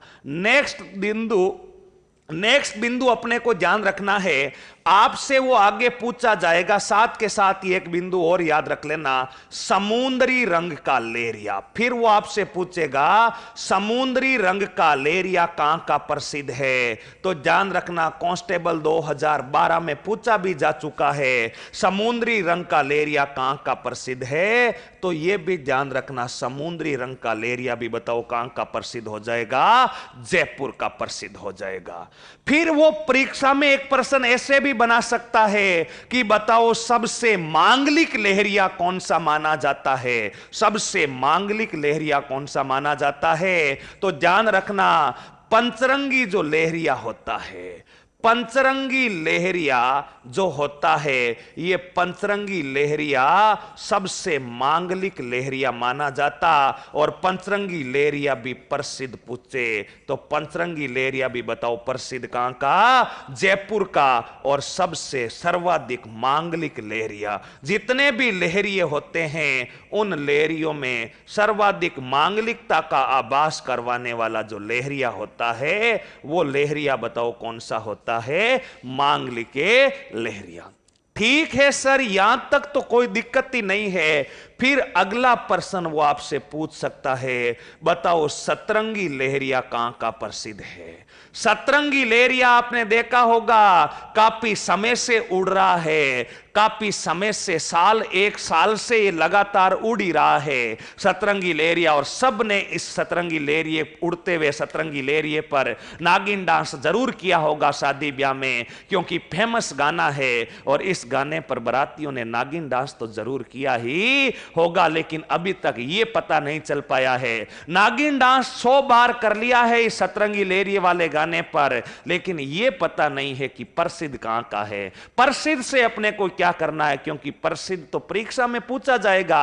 अपने को क्या करना? अपने को तो डांस करना है, अपने को तो क्या करना है? डांस करना है। अगर पता है किसी को सतरंगी लेहरिया कहां का प्रसिद्ध है तो जल्दी से बताइए सतरंगी लेहरिया कहां का प्रसिद्ध है। पंचरंगी लेहरिया होता क्या है? अगर कपड़े पर तिरछी लाइनें 5 रंगों में खींची हुई है तो पंचरंगी लेहरिया है, और तिरछी लाइनें 7 रंगों में खींची हुई है तो जो है 7 रंगों में खींची हुई है तो वो सतरंगी लेहरिया है तो लेहरिए का एक प्रकार ही। अब अगला मोती लेहरिया, बताओ अगला जो लेहरिया है उस लेहरिए का नाम है मोती लेहरिया। जल्दी से बताओ सतरंगी लेहरिया कहां का प्रसिद्ध है? मैंने छोड़ रखा है मोती लेहरिया। मोती लेहरिया क्या होता है? ये मोती लेहरिया प्रसिद्ध है सीकर का। ध्यान रखना, अगर पूछा जाए कि मोती लेहरिया कहां का प्रसिद्ध है, सीकर का, तो ध्यान रखना होता क्या है? ऐसा लेहरिया जिसमें जो तिरछी लाइनें हैं वो मोतियों से खींची जाए, यानी मोतियों से तिरछी लाइनें खींची जाए तो वो लेहरिया बताओ कौन सा लेहरिया हो जाता है? मोती लेहरिया। और अगर सर्वाधिक महंगा लेहरिया, ऐसा प्रश्न भी ध्यान रखना, सर्वाधिक महंगा लेहरिया जेल प्रेरी के पेपर में पूछा जा चुका है। उपरोक्त लेहरियों में से सबसे महंगा लेहरिया माना जाता है तो सबसे महंगा लेहरिया मोती लेहरिया। अगर लेहरिया ही खरीदना है तो मोती लेहरिया खरीदें, लेहरिया ही खरीदना है तो मोती लेहरिया सबसे महंगा महंगा लेरिया। कौन सा लेरिया? मोती लेरिया। सतरंगी लेरिया नागिन डांस किया लेकिन पता नहीं प्रसिद्ध कहां का है। तो ध्यान रखना, सतरंगी लेरिया जो प्रसिद्ध माना जाता है सुजानगढ़, और सुजानगढ़ बताओ कहां पर पड़ता है? चूरू में पड़ता है। यहां तक सबको क्लियर होना चाहिए। सतरंगी लेरिया सुजानगढ़ चूरू का। केवल लेरिया क्या होता? तो तिरछी लाइनों वाला कपड़ा लेरिया, समुद्री रंग का लेरिया जयपुर का लेरिया। ठीक है सर, लेरिया तो अच्छी तरीके से समझ में आ गया, और यह भी आज पता चल गया कि लेरिया ओढ़ा नहीं जाता, लेरिया बिचा भी सकते हैं, लेरिया पहन भी सकते हैं, और लेरिया प्रसिद्ध कहां का है? जयपुर का। अब अगला बिंदु है मोटड़ा। अगला बिंदु बताओ क्या है? मोटड़ा। तो ध्यान रखना, मोटड़ा अगर प्रसिद्ध पूछा जाए तो मोटड़ा प्रसिद्ध कहां का है? ध्यान रखना, मोटड़ा प्रसिद्ध है जोधपुर का। मोटड़ा बताओ प्रसिद्ध कहां का है? जोधपुर का। सर मोटड़ा होता क्या है? तो ध्यान रखना, मोटड़ा क्या होता है? अगर मैंने ऐसा कोई कपड़ा लिया, ऐसा कोई कपड़ा लिया, और इस कपड़े पर अगर मैंने तिरछी लाइनें खींची है, तो ये तिरछी लाइनों वाला जो कपड़ा है, ये तिरछी लाइनों वाला कपड़ा तो सर लेरिया हो गया। ठीक है, अगर मैंने इस पर दोबारा से वापस से तिरछी लाइनें खींच दी है, तो इस प्रकार अगर मैंने फिर से तिरछी लाइनें खींच दी है, तो ये जो क्रॉसिंग छपाई का कार्य हो गया, यानी तिरछी लाइनों के ऊपर तिरछी लाइनें खींच दी है, यानी कौन सी छपाई कर दी है? क्रॉसिंग छपाई कर दी है।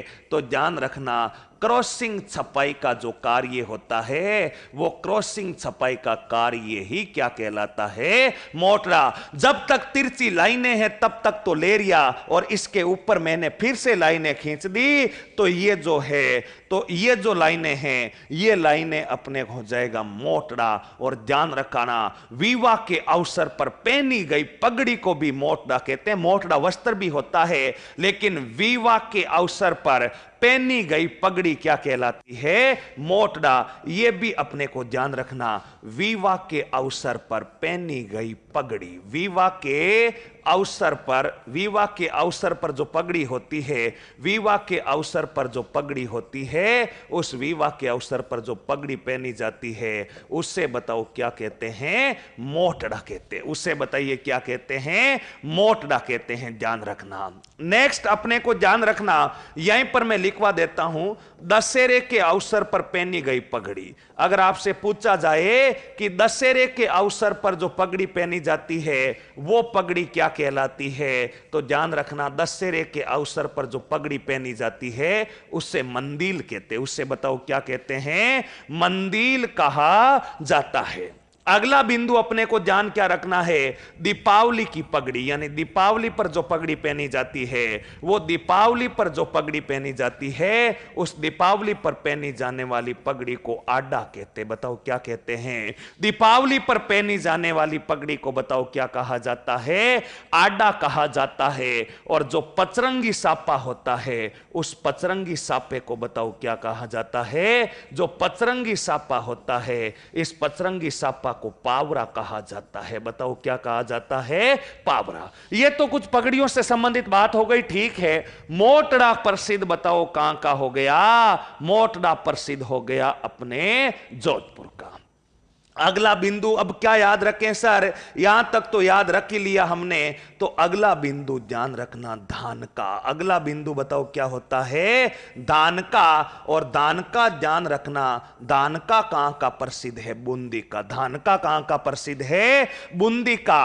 अब सर ये दान का क्या होता है? तो ध्यान रखना, ऐसा कपड़ा, ऐसा कपड़ा जिस पर मोटी चकोर बूंदे हो, जिस पर मोटी चकोर बूंदे हो, यानी चार कोनों की मोटी मोटी बूंदे हो, तो वो मोटी चकोर बूंदों वाला जो कपड़ा होता है, उस कपड़े को अपन बताओ क्या कहते हैं? दानका कहते हैं। यानी चौकोर बूंदों, चौकोर बूंदों युक्त कपड़ा, चौकोर बूंदों युक्त जो कपड़ा है वो चौकोर बूंदों युक्त कपड़ा बताओ क्या कहलाता है? चौकोर बूंदों युक्त कपड़ा बताओ क्या कहलाता? धान का। और दान का बताओ क्या कहलाता है? दान का कहां का प्रसिद्ध है? बूंदी का। ये कुछ वस्त्र है, इनको जल्दी से उतारिए। फिर उसके आगे बढ़ते हैं। दीपावली पर जो पहनी जाती है उससे आडा कहते हैं, ध्यान रखना, आढ़ा, डे ढक्कन वाला। जल्दी से उतारो मेरे प्यारे साथियों, उसके बाद चलते हैं आगे की तरफ। जल्दी से उतारे।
जल्दी से उतारो प्यारे साथियों, जल्दी से उतारिएगा, जल्दी से उतारिएगा। फिर आगे बढ़ते हैं।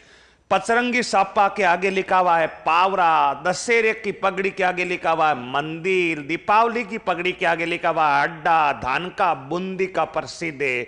समुद्री रंग का लेरिया जयपुर। पंचरंगी लेरिया जयपुर। मांगलिक लेरिया सबसे माना जाता है पचरंगी लेरिया। सतरंगी लेरिया सुजानगढ़। मोती लेरिया सिक्कर। सबसे महंगा लेरिया मोती लेरिया। लेरिया ही पहनना है तो कौन सा खरीदना होगा? मोती लेरिया खरीदना होगा। जल्दी से उतारो दोस्तों।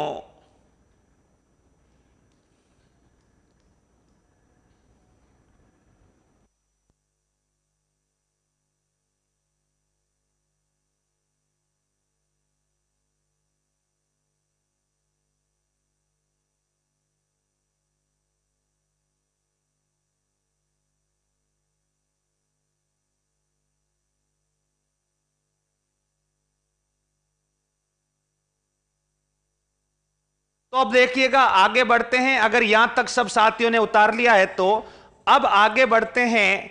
आगे देखना, आगे अपन चर्चा करते हैं पोमचा की। आगे अपन चर्चा करते हैं पोमचा की कि पोमचा क्या होता है, अपने पचरंगी पोमचा क्या होता। तो उसके ऊपर देखना, एक होता है पीला। शब्दों को ध्यान से पकड़ना। परीक्षा में वो आपसे पूछेगा पीला पोमचा, पीला पोमचा।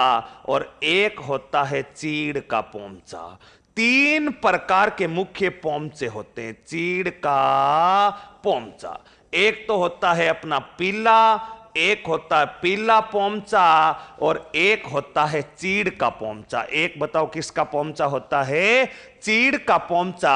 ये अपने को ध्यान में रखना है कि पोमचा क्या होता है, पीला पोमचा क्या होता है, और चीड़ का पोमचा क्या होता है। तो सबसे पहले एग्जामिनर आपसे पूछेगा पीला है। एग्जामिनर आपसे क्या पूछेगा? पीला है। तो आप क्या बताओगे? बताओ। पीला, ध्यान रखना, एक विशेष प्रकार की ओढ़नी होती है। पीला एक विशेष प्रकार की, बताओ क्या होती है? ओढ़नी होती है। पीला पोमचा भी ओढ़नी होती है और चीड़ का पोमचा भी ओढ़नी होती है, लेकिन तीनों अलग अलग अवसरों पर ओढ़ी जाती है। अब ध्यान रखना, सबसे पहले अपन पढ़ते हैं सर पीला क्या है। अगर एग्जामिनर एग्जाम में इतना ही लिख के छोड़ दे कि पीला है, तो आप बताएंगे पीला एक विशेष प्रकार की ओढ़नी है। पीला जो है एक विशेष प्रकार की ओढ़नी है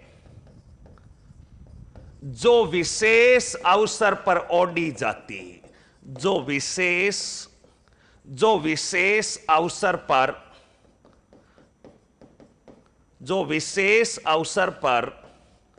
ओढ़ी जाती है, जो विशेष अवसर पर ओढ़ी जाती है। ये अपने को ध्यान रखना है, जो है विशेष अवसर पर ओढ़ी जाती है।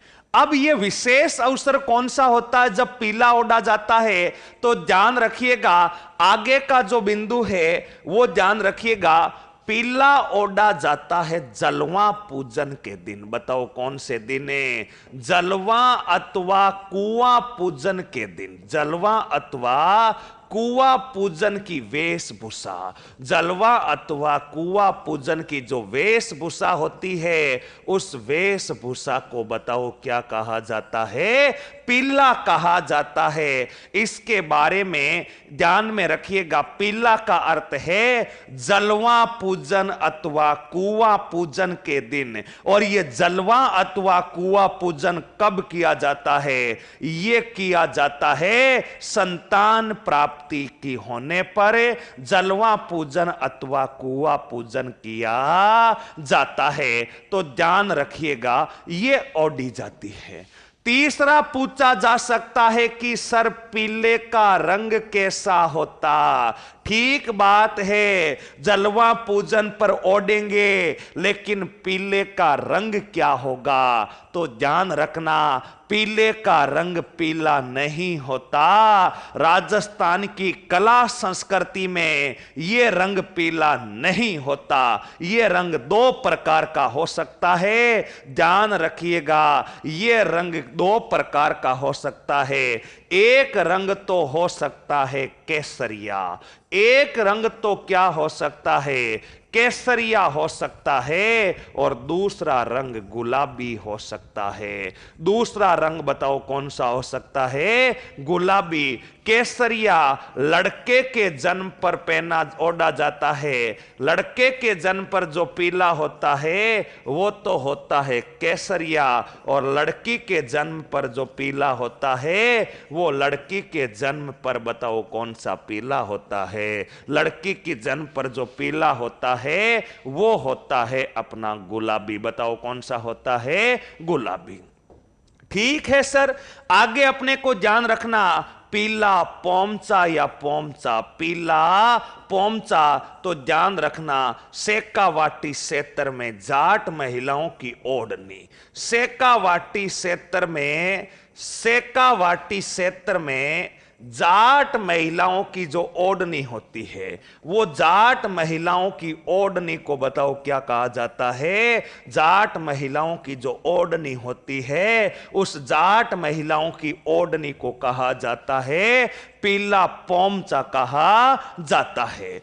अब देखिएगा, एक होता है चीड़ का पोमचा। तो ध्यान रखना, ये चीड़ का जो पोमचा है, ये चीड़ का पोमचा प्रसिद्ध है हाड़ौती क्षेत्र का। कौन से क्षेत्र का? हाड़ौती क्षेत्र। और ध्यान रखना, विधवा महिलाओं द्वारा ओढ़ा गया पोमचा। विधवा महिलाओं की जो ओढ़नी होती है, वो विधवा महिलाओं की ओढ़नी बताओ कौन सा पोमचा कहलाती है? विधवा महिलाओं की ओढ़नी चीड़ का पोमचा। और ये जो ओढ़नी होती है ये काले रंग की होती है। बताओ इसका रंग कैसा होता है? काले रंग की ओढ़नी होती है। तो मेरे प्यारे साथियों, एक बार यहां तक उतारिएगा, उसके बाद आगे बढ़ते हैं। उसके बाद में आगे बढ़ते हैं, जल्दी से उतारिएगा यहां तक, उसके बाद आगे बढ़ते हैं। जल्दी उतारो भाइयों।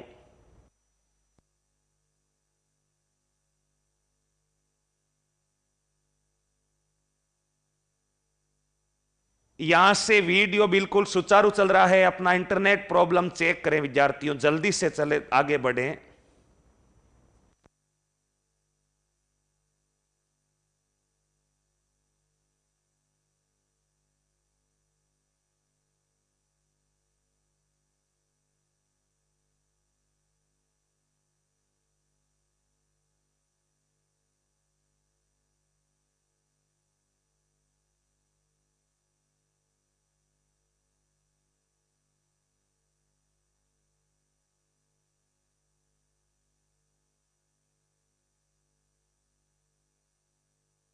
पोमचा का कलर जो है वो पीला, पोमचा का जो कलर होता है वो पीला होता है, ध्यान रखना। इसका जो रंग होता है वो पीला ही होता है। इसका रंग बताओ कैसा होता है? पीला। जल्दी उतारो मेरे साथियों, जल्दी उतारिएगा, फिर आगे बढ़ते हैं।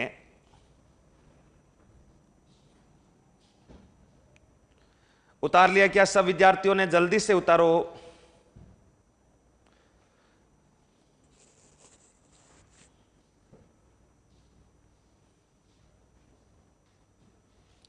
जल्दी उतारो भाइयों।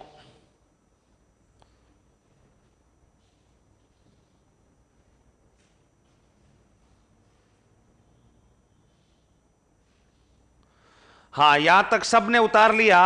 तो अब आगे बढ़ते हैं। यह था अपना प्रमुख रूप से बंदेज का कार्य। यह था अपना प्रमुख रूप से बंदेज का कार्य। और आशा करते हैं कि बंदेज का कार्य सबको अच्छे से समझ में आया होगा। बंदेज यानी कपड़े को बांध करके रंगना, कपड़े को बांध करके रंगना।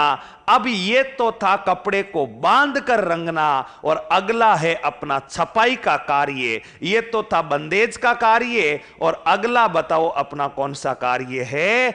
अगला है छपाई का कार्य, जिससे अपन कहते हैं प्रिंट का कार्य। तो अगला जो टॉपिक है उसका हेडिंग लगाइएगा प्रिंट का कार्य। बताओ कहां का कार्य?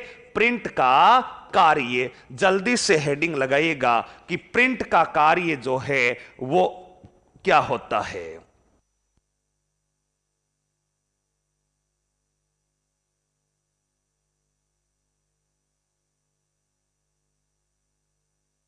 अब देखिएगा प्रिंट का अर्थ क्या होता है।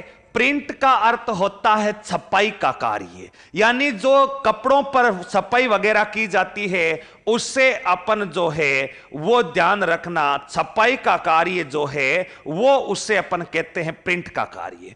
छपाई का कार्य कई प्रकार से होता है, तो मैं बता देता हूं कौन कौन सी प्रिंटें राजस्थान में हैं, किस किस प्रकार के उनसे पर्सन बनते हैं, और किस किस प्रकार से छपाई का कार्य होता है। तो देखिएगा, सबसे पहले तो एक प्रिंट है, उस प्रिंट का नाम है अजरक प्रिंट। बताओ कौन सी प्रिंट है? अजरक प्रिंट।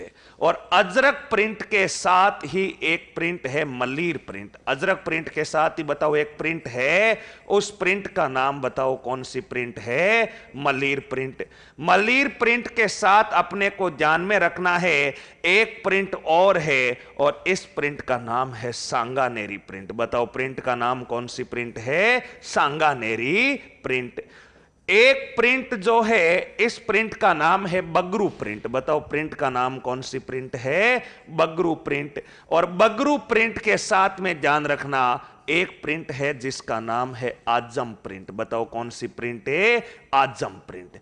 आजम प्रिंट के बाद में एक प्रिंट है जिसका नाम है जाजम प्रिंट। उस प्रिंट का नाम बताओ कौन सी प्रिंट है? जाजम। जाजम प्रिंट के अलावा ध्यान रखना एक प्रिंट और है, और उस प्रिंट का जो नाम है वो है दाबू प्रिंट। बताओ कौन सी प्रिंट है? दाबू।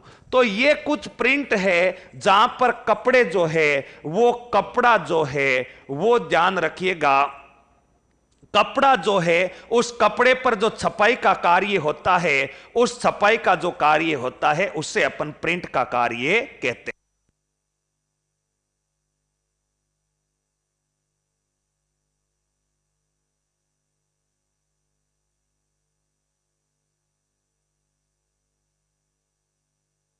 तो ये है अपना प्रमुख प्रिंट है। और जो प्रिंट जो है इसमें देखना अजरक प्रिंट है, मलीर प्रिंट है, सांगानेरी प्रिंट है, दाबू प्रिंट। इन सभी प्रिंटों के बारे में अपन चर्चा करते हैं। आजम प्रिंट और बगरू प्रिंट।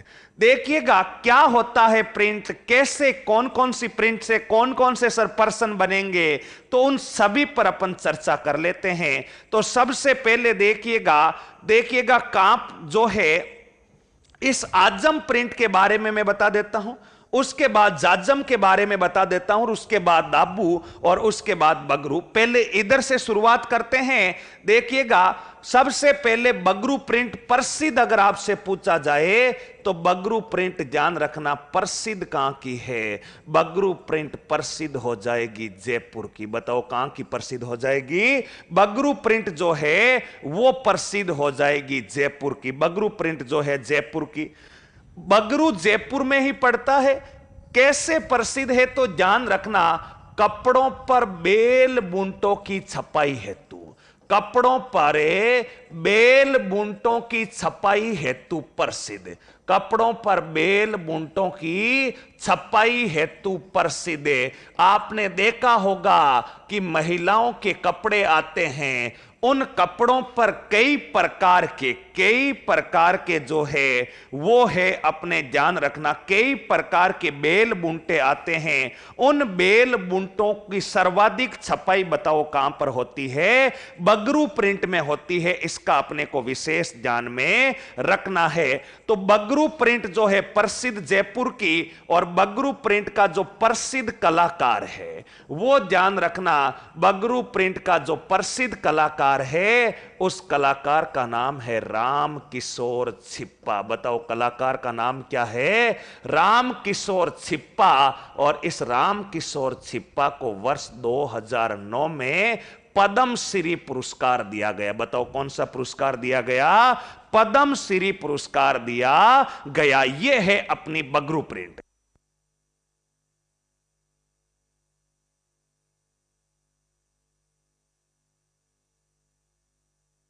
ये देखिएगा, ये है अपनी बगरू प्रिंट। इतना ही ध्यान रखना है प्रसिद्ध कहां की है, यानी बगरू प्रिंट में कौन से कार्य किए जाते हैं। तो जो भी कपड़े होते हैं उन कपड़ों पर बेल बूंटों की छपाई का कार्य बताओ। बेल बूंटों की जो छपाई का कार्य होता है वो बगरू प्रिंट में होता है।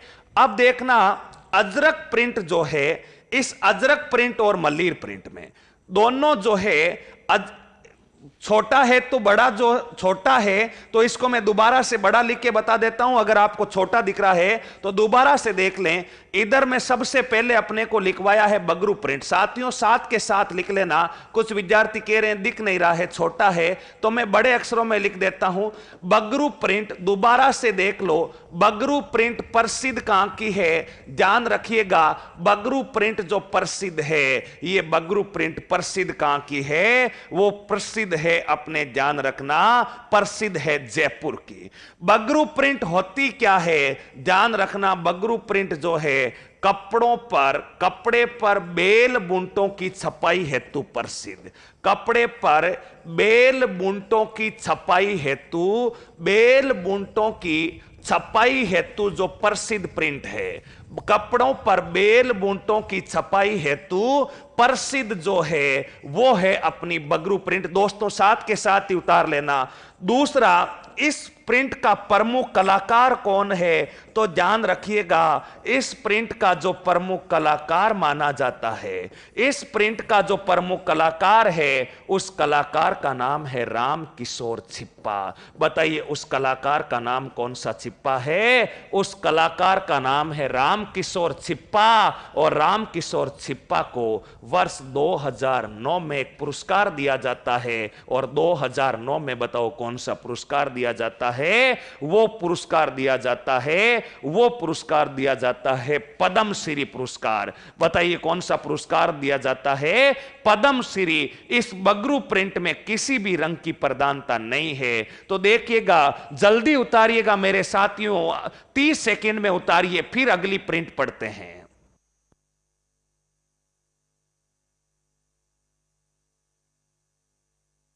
सबने लिख लिया। बगरू प्रिंट सबको समझ में आनी चाहिए। प्रिंट का अर्थ होता कपड़े पर छपाई का कार्य, यानी ये जो मैंने शर्ट पहन रखा है इस पर कुछ छपाई कर रखी है क्या, तो वो जो छपाई का कार्य होता है उसी को प्रिंट कहा जाता है। और प्रिंट जो है महिलाओं के लिए, ये बगरू की प्रिंट प्रसिद्ध है। महिलाओं के जो बेल बूंटों के कपड़े आते हैं, आकर्षक डिजाइनों के जो कपड़े आते हैं, वो बेल बूंटों के कपड़े कौन सी प्रिंट में छापे जाते हैं? बगरू जयपुर में में, और यही प्रश्न आपकी परीक्षा में बनेगा कि उपरोक्त में से कौन सी प्रिंट बेल बूटों की छपाई के लिए है, कौन सी चद्दरों की छपाई के लिए, कौन सी पुरुषों की छपाई के लिए, कौन सी महिलाओं के गागरों की छपाई के लिए है। तो ध्यान रखिएगा, यहां की जो प्रिंट है उसका प्रसिद्ध जो कलाकार है वो अपन ने कौन सा कलाकार है, बगरू प्रिंट।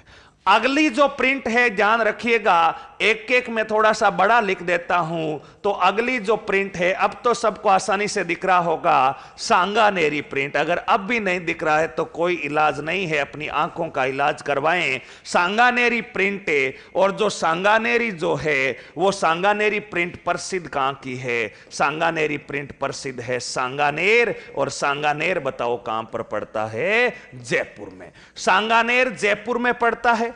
किस लिए प्रसिद्ध है ध्यान रखना, मलमली कपड़ों पर छपाई हेतु, मलमली कपड़ों पर छपाई हेतु, मलमली कपड़ों पर छपाई हेतु जो प्रसिद्ध प्रिंट है वो मलमली कपड़ों पर छपाई हेतु प्रसिद्ध प्रिंट बताओ राजस्थान की कौन सी प्रसिद्ध है, सांगानेरी प्रिंट प्रसिद्ध है। यह भी ध्यान रखना, यानी जो मलमल के कपड़े, सॉफ्ट कपड़े, मुलायम कपड़े आते हैं उन कपड़ों को, मलमल तो जानते होंगे, वेलवेट का नाम सुना होगा।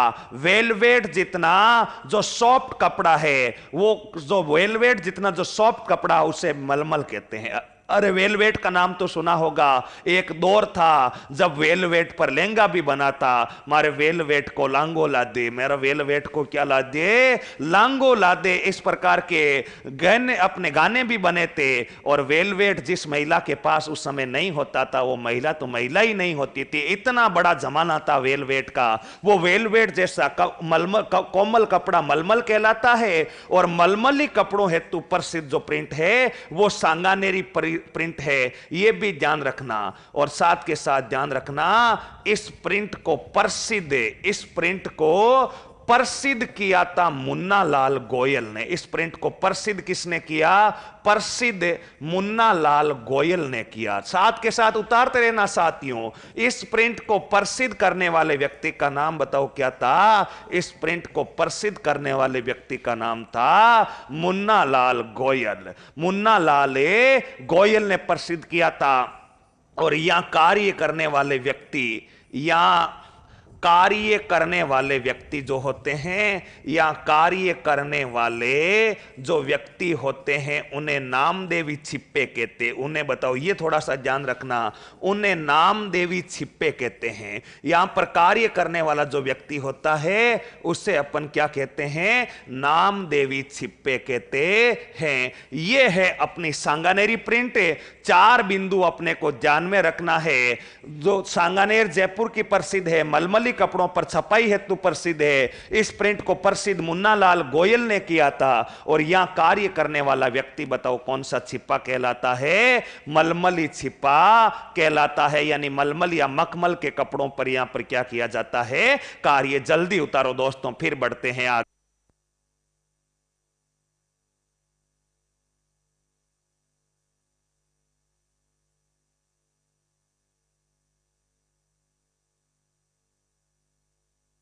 यहां तक उतार दिया सबने, फिर बढ़ते हैं आगे। देखिएगा दोस्तों, सांगानेरी प्रिंट के बाद में आगे बढ़ता हूं। अगली जो प्रिंट है, दोनों प्रिंटों के बारे में चर्चा करते हैं। एक प्रिंट है अजरक प्रिंट, और दूसरी जो प्रिंट है उस प्रिंट का नाम है मलीर प्रिंट। एक प्रिंट तो जो है उसका नाम है अजरक प्रिंट, और दूसरी जो प्रिंट है वो प्रिंट है मलीर प्रिंट। और दोनों की दोनों जो प्रिंटें हैं ये बताओ प्रसिद्ध कहां की है, बाड़मेर की। बताओ कहां की है, बाड़मेर की प्रसिद्ध है। यानी अजरक प्रिंट और जो मलीर प्रिंट जो है वो अपने को ध्यान में रखना है, कहां की प्रसिद्ध है, बाड़मेर। ठीक है सर, आगे आगे बढ़ते हैं, आगे बढ़ते हैं। अजरक प्रिंट और मलीर प्रिंट, कुछ कह रहे हैं सर ये कोई रंगों के लिए भी प्रसिद्ध होती है। अरे रंगों के लिए कोई प्रिंट प्रसिद्ध नहीं होती, कपड़ों पर कार्य के लिए प्रसिद्ध होती है। रंग मलमली और सांगानेरी दोनों में ही जो है सभी रंगों का वर्तमान में प्रयोग किया जाता है, इसका ध्यान रखना। इस अजरक और मलीर प्रिंट जो है ना ये रंगों के लिए प्रसिद्ध है, इसका थोड़ा सा ध्यान रखें, थोड़ा सा समझने का प्रयास करें। अजरक प्रिंट, अब देखना, दोनों की दोनों बाड़मेर की प्रसिद्ध है, तो दोनों की दोनों जो बाड़मेर की प्रसिद्ध है, तो दोनों में अंतर क्या है? दोनों में पहले मैं समानता बता देता हूं, ध्यान रखना। ये भी चद्दरों पर छपाई हेतु प्रसिद्ध। बताओ किस पर छपाई हेतु प्रसिद्ध है? चद्दरों पर छपाई हेतु प्रसिद्ध। चद्दरों पर छपाई हेतु प्रसिद्ध। ठीक है सर, चद्दरों पर छपाई हेतु प्रसिद्ध है। चद्दरों का अर्थ है जो आपके बेडशीट वगैरह आते हैं उन पर छपाई के लिए प्रसिद्ध है अपनी अजरक प्रिंट और मलीर प्रिंट। ये भी ध्यान रखें, चद्दरों पर या जो अपनी बेडशीट है उस चद्दरों या बेडशीट पर छपाई हेतु प्रसिद्ध है। चद्दरों या बेडशीट पर जो छपाई हेतु प्रसिद्ध है, ये भी अपनी बताओ कौन सी प्रिंट मानी जाती है? ये प्रिंट भी मानी जाती है मलीर प्रिंट है। दोनों की दोनों चद्दरों पर छपाई हेतु प्रसिद्ध है। ठीक है सर, फिर अंतर क्या है? दोनों प्रसिद्ध बाड़मेर की है। अजरक प्रिंट में ध्यान रखना, जो प्रधान रंग काम में लिया जाता है, अजरक प्रिंट में जो प्रधान रंग काम में लिया जाता है, वो ध्यान रखना, जो प्रधान रंग काम में लिया जाता है वो रंग होता है लाल और नीला। बताओ अजरक प्रिंट जो होती है इसमें जो रंग होता है वो रंग बताइए कौन सा होता है? लाल और नीला होता है। लाल और क्या होता है? नीला होता है। इसके बाद जो मलीर प्रिंट है, यहां पर जो रंग होता है वो रंग होता है काला प्लस कत्थई रंग, यानी हल्का नीला। काला प्लस कत्थई रंग इस मलीर प्रिंट का प्रमुख रंग है। ठीक है सर, दोनों में ये बात तो हो गई, रंग अलग अलग हुआ। फिर और क्या अंतर है? ध्यान रखिएगा, जो अजरक प्रिंट है इसमें कपड़े के दोनों तरफ छपाई का कार्य होता है। कपड़े के दोनों तरफ छपाई का कार्य होता है। कपड़े के दोनों तरफ छपाई होती है। लेकिन ध्यान रखिएगा, जो मलीर प्रिंट है इसमें कपड़े के एक तरफ छपाई होती है। कपड़े के एक तरफ छपाई का कार्य तो होता है मलीर प्रिंट में, और कपड़े के दोनों तरफ छपाई होती है अजरक प्रिंट में। और दोनों की दोनों प्रिंट बताइए कहां की है? वो मलीर। दोनों की दोनों प्रिंट जो प्रसिद्ध है वो ध्यान रखिएगा, वो ध्यान रखिएगा बाड़मेर की है। दोनों में रंग अलग है। अजरक प्रिंट जो है बेडशीट के दोनों तरफ छपाई होगी, जबकि मलीर में एक तरफ होगी। दोनों बाड़मेर की है और दोनों जगह कार्य करने वाले खत्री जाति की। यहां पर लिख सकते हैं दोनों प्रिंट में कार्य, दोनों प्रिंट में खत्री जाति के लोग, खत्री जाति के लोग, खत्री जाति के लोग कार्य करते हैं। खत्री जाति के लोग क्या करते हैं? कार्य। ये तो इनमें समानता है, खत्री के कार्य करते हैं, बाड़मेर के प्रसिद्ध है। दोनों ही बेडशीट व चद्दरों की छपाई हेतु प्रसिद्ध है। लेकिन अंतर क्या है? अजरक कपड़े को दोनों तरफ से छापती है, मलीर एक तरफ से। दोनों में रंग भी अलग अलग है। ये दो प्रिंटें हैं अजरक व मलीर। जल्दी से उतारो दोस्तों, फिर बढ़ते हैं आगे।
सभी विद्यार्थियों ने उतार लिया, तो दोस्तों अब बढ़ते हैं आगे।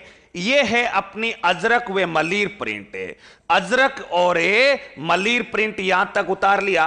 अब आगे बढ़ते हैं। देखना अगली प्रिंट है अपनी, एक तो है अपनी आजम प्रिंट। बताओ एक तो कौन सी प्रिंट है? आजम प्रिंट। एक प्रिंट है अपनी जाजम प्रिंट, एक प्रिंट है आजम प्रिंट है, और दूसरी जो प्रिंट है जाजम प्रिंट है, और तीसरी जो प्रिंट है वो है दाबू प्रिंट। बताओ तीसरी जो प्रिंट है वो प्रिंट बताओ कौन सी प्रिंट है? दाबू। और ये तीनों की तीनों प्रिंटें ध्यान रखना कहां की प्रसिद्ध है? ये तीनों की तीनों जो प्रिंट है ये प्रसिद्ध है छिप्पो का आकोला। तीनों की तीनों प्रिंट जो है वो है छिप्पो का आकोला। और छिप्पो का आकोला बताओ कहां पर पड़ता है?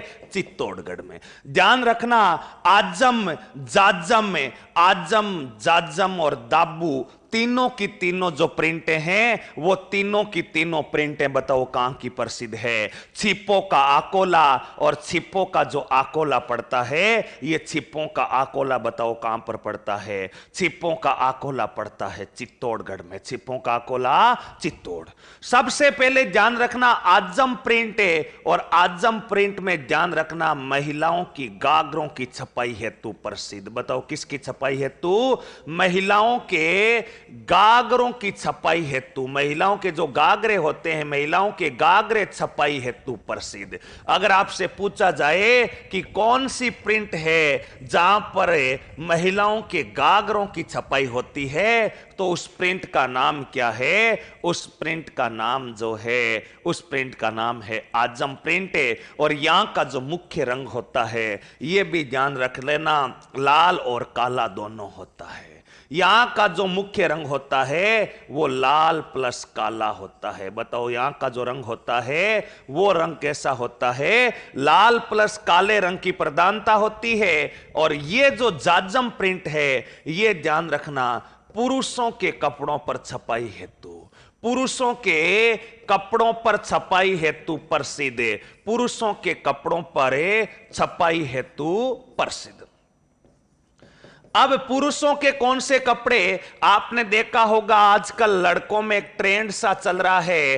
ट्रेंड क्या चल रहा है? प्रिंटिंग के शर्ट, प्रिंटिंग के शर्ट पहनने का। आपने देखा होगा प्रिंटिंग के शर्ट आजकल लड़कों की पहली पसंद बन रही है। बन रही है या नहीं बन रही है? बन रही है। प्रिंटिंग का शर्ट पहन के ही नागिन डांस करते हैं लड़के शादी ब्याह में। तो जो लड़कों के छपाई के वस्त्र जो आते हैं, प्रिंटिंग के शर्ट जो आते हैं, उस प्रकार की जो पुरुषों की वेशभूषा पर जो छपाई का कार्य होता है यह बताओ कहां पर होता है? जाजम। और इसका जो प्रधान रंग है वो है काला प्लस नीला। काला प्लस नीला यहां का जो प्रधान रंग है पुरुषों के वस्त्रों की। देखना जो प्रिंटिंग के वस्त्र होते हैं वो प्रिंटिंग के जो वस्त्र होते हैं वो काले या नीले रंग के होते हैं। नेक्स्ट दाबू प्रिंट। दाबू प्रिंट का अर्थ क्या होता है? कपड़े को दाब कर रंगना। बताओ दाबू प्रिंट का शाब्दिक अर्थ क्या होता है? कपड़े को दाब कर छापना, कपड़े को दाब कर छपाई का कार्य करना। यानी कपड़े को जिस स्थान पर दाब कर छपाई करना। मान लीजिए जिस स्थान पर आपको छपाई नहीं करनी उस स्थान को दाब दिया, बाकी जगह छपाई कर दी, तो ध्यान रखना दाब कर छपाई करने का कार्य। और ये जो दाबू प्रिंट होती है इसमें ध्यान रखना मोटे वस्त्रों पर छपाई का कार्य। मोटे एवं मांगलिक वस्त्रों पर, मोटे एवं मांगलिक वस्त्रों पर छपाई का कार्य। मोटे एवं मांगलिक वस्तुओं पर जो छपाई का कार्य होता है वो बताओ कौन सी प्रिंट में होता है? दाबू प्रिंट में। दाबू अलग अलग काम में लेते हैं, वो दाबू भी मैं आपको लिखवाऊंगा। लेकिन एक बार ये उतारिए, ये तीनों की तीनों प्रिंटें छिप्पो का अकोला की प्रसिद्ध है। किस किस के लिए प्रसिद्ध है तो जल्दी से उतारिए दोस्तों, फिर बढ़ते हैं आगे। जल्दी उतारो मेरे प्यारे साथियों, फिर चलते हैं आगे।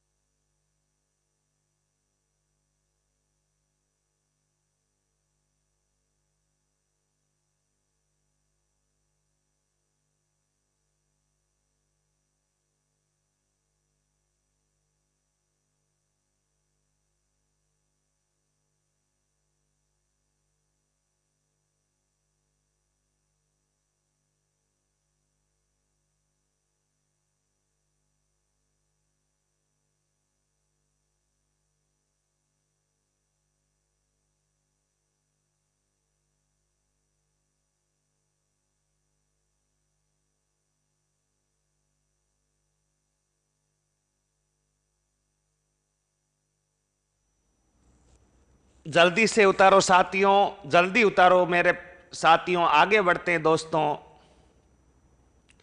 यहां तक उतार लिया सभी विद्यार्थियों ने कि महिलाओं के गागरों की छपाई हेतु प्रसिद्ध है, पुरुषों के कपड़ों पर छपाई हेतु प्रसिद्ध है। और ये मोटे, यानी जो आपने देखा होगा शादी ब्याह के अवसर पर मोटे आंगन में जो मांगलिक कपड़े बिछाए जाते हैं या मंदिरों में जो दरी वगैरह बिछाई जाती है, उन पर भी छपाई का कार्य होता है। और उन पर जो छपाई का कार्य होता है, वो उन पर छपाई का जो कार्य होता है वो कौन सी प्रिंट में होता है? दाबू प्रिंट। और दाबू का अर्थ होता है कपड़े को दाब कर, यानी जिस स्थान पर रंग नहीं करना है उसको दाब दिया और बाकी स्थान पर जो है वो आपको ध्यान रखना है रंग कर दिया। तो ध्यान रखना, ये कुछ प्रिंटें हैं और आशा करता हूं अच्छे से समझ में आई होगी। अब कुछ दाबू है वो आपको सीधे याद रखने, जैसे अगर आपसे पूछ ले कि कपड़े को दाबने के लिए मोम का दाबू कहां पर काम में लिया जाता, तो वो सीधा एग्जामिनर आपसे पूछेगा कि मोम का दाबू कहां का प्रसिद्ध, तो उतार लेना मोम का जो दाबू प्रसिद्ध है राजस्थान में, ये मोम का दाबू राजस्थान में बताओ कहां का प्रसिद्ध है? सवाई माधोपुर का।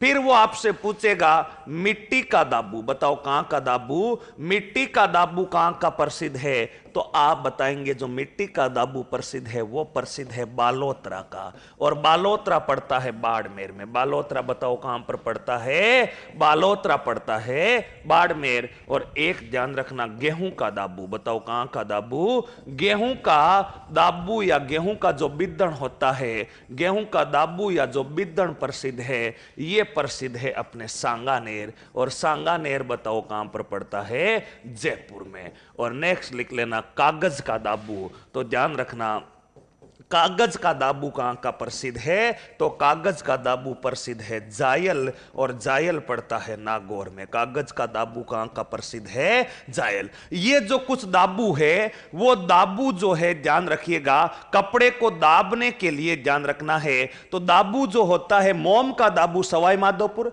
मिट्टी का दाबू बालोतरा बाड़मेर, गेहूं का दाबू या बिदन सांगानेर, और कागज का दाबू जायल। ये सीधे दाबू अपने को ध्यान में रखने हैं। जल्दी उतारो मेरे साथियों। दाबू प्रिंट में कलर नहीं है जी क्या? दाबू प्रिंट में कोई प्रधान कलर नहीं है। आपने देखा होगा जो आंगन मंदिर वगैरह जो होते हैं ना, उन मंदिरों में जो मोटे मांगलिक वस्त्र नहीं बिछाते कि अपन देवी देवताओं की पूजा करते हैं, तब वो मोटे पर्दे वगैरह जो होते हैं वो कहां पर छापे जाते हैं? दाबू में छापे जाते हैं, क्योंकि उनको बड़ा वस्त्र होता है, इसलिए दाब दाब कर बार बार चारों तरफ घूमकर के छपाई का कार्य किया जाता है। आप तो केवल ये 5 बिंदु पकड़ लेना, मैं दोबारा से बता देता हूं, परीक्षा में प्रश्न बनेगा। चदरों की छपाई हेतु कौन सी प्रिंट प्रसिद्ध? अजरक। चदरों की छपाई हेतु कौन सी? मलीर। अंतर क्या है? अजरक में दोनों तरफ छपाई, मलीर में एक तरफ छपाई। आजम प्रिंट महिलाओं के गागरों की छपाई के लिए। जाजम प्रिंट जो है, वो जाजम प्रिंट जो है अपने बताओ किसकी छपाई के लिए प्रसिद्ध है? पुरुषों की छपाई। दाबू मोटे वस्त्रों की छपाई, अपने बगरू प्रिंट महिलाओं के वस्त्र जिस पर बेल बूंटे छापे जाते हैं। और सांगानेरी जो है वो सांगानेरी ध्यान रखना वो मलमल के कपड़ों पर छापी जाती है। ये है अपने मेरे प्यारे साथियों, ये है अपना प्रिंट का कार्य। सबको क्लियर होना चाहिए, कोई भी डाउट दिमाग में लेकर ही नहीं जाना चाहिए। सारी की सारी आर्ट एंड कल्चर जो है वो आपको ध्यान रखना है। अजरक प्रिंट का प्रमुख स्थान कौन सा है? कुछ विद्यार्थी पूछ रहे हैं। अजरक प्रिंट ध्यान रखिएगा दोस्तों, पशुधन सहायक के पेपर में इसने बालोतरा बाड़मेर ऑप्शन दिया था, लेकिन उसके बाद ध्यान रखना वो बाड़मेर की ही मानी जाएगी। बालोतरा बाड़मेर उसमें सही उत्तर माना गया था, लेकिन उसके बाद बोर्ड ने स्पष्टीकरण किया था कि अब बालोतरा में यह उद्योग नहीं रहा है, यह केवल बाड़मेर में ही रहा है। तो सबको मेरे प्यारे दोस्तों, सबको अच्छे से समझ में आना चाहिए। यह है अपने राजस्थान में प्रमुख रूप से प्रिंट का कार्य। प्रमुख रूप से बताओ कौन सा कार्य?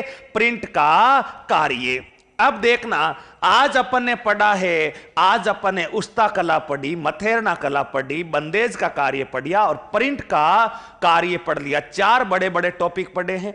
अब अगला जो टॉपिक है, अगला अपना जो टॉपिक है वो ध्यान रखना, अगला अपना महत्वपूर्ण टॉपिक है जिसका नाम है गोटा। बताओ जिसका नाम क्या है? गोटा। और पिछली 4 परीक्षाओं में, पिछली पिछली 2-3 परीक्षाओं को छोड़ दें तो उससे पिछली जितनी भी राजस्थान में परीक्षाएं हुई है उसमें हमेशा गोटा सिर बनकर आया है। गोटा हमेशा पर्सन जो है, वो गोटा जो है हमेशा अपने परीक्षा में गलत उत्तर करवा रहा था। तो इस बार गोटे का ऐसा पोस्टमार्टम करेंगे कि गोटे से ध्यान रखना मात्र 5 ही पर्सन बनते हैं और लोगों को पता नहीं चल पाता। हर बार गोटे से नया पर्सन बनकर आ जाता है और अब तक एक ही पर्सन को गोटे से 3 बार पूछा जा चुका है। और आप कहीं पर भी देख लीजिएगा गोटे के बारे में ज्यादा विस्तृत जानकारी भी नहीं मिलती।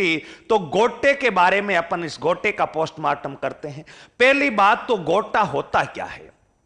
आपने देखा होगा गोटा महिलाएं जो है अपने वस्त्रों को आकर्षक दिखाने के लिए, गोटा जो महिलाएं हैं अपने वस्त्रों को आकर्षक दिखाने के लिए ओढ़नी के चारों तरफ आपने देखा होगा गोटा लगाती है या नहीं लगाती है? बिल्कुल लगाती है सर, महिलाएं गोटा लगाती है। अब देखना गोटे का सबसे पहले तो आपसे पूछेगा कि गोटा प्रसिद्ध कहां का, तो आप क्या बताएंगे? गोटा कहां का प्रसिद्ध है बताइएगा। गोटा अगर आपसे वो प्रसिद्ध पूछे तो आप बताएंगे एक तो खंडेला, और खंडेला बताओ कहां पर पड़ता है? सिक्कर। अगर खंडेला सिक्कर ऑप्शन में नहीं है तो आप गोटा प्रसिद्ध बताएंगे बिनाई, और ये बिनाई बताओ कहां पर पड़ता है? अजमेर में। बिनाई बताओ कहां पर पड़ता है? गोटा प्रसिद्ध पूछा तो 2 स्थानों का बताया, और अगर दोनों ही ऑप्शन में नहीं है तो तीसरा विकल्प बताओ अपना क्या हो जाएगा? जयपुर। गोटा प्रसिद्ध कहां का? तो पहला खंडेला, खंडेला स्थान कहां पर पड़ता है? सिक्कर में। दूसरा बिनाई, बिनाई कहां पड़ता? अजमेर। और तीसरा ध्यान रखना, तीसरा स्थान है जयपुर। तीसरा स्थान बताओ क्या है? जयपुर। ठीक है सर।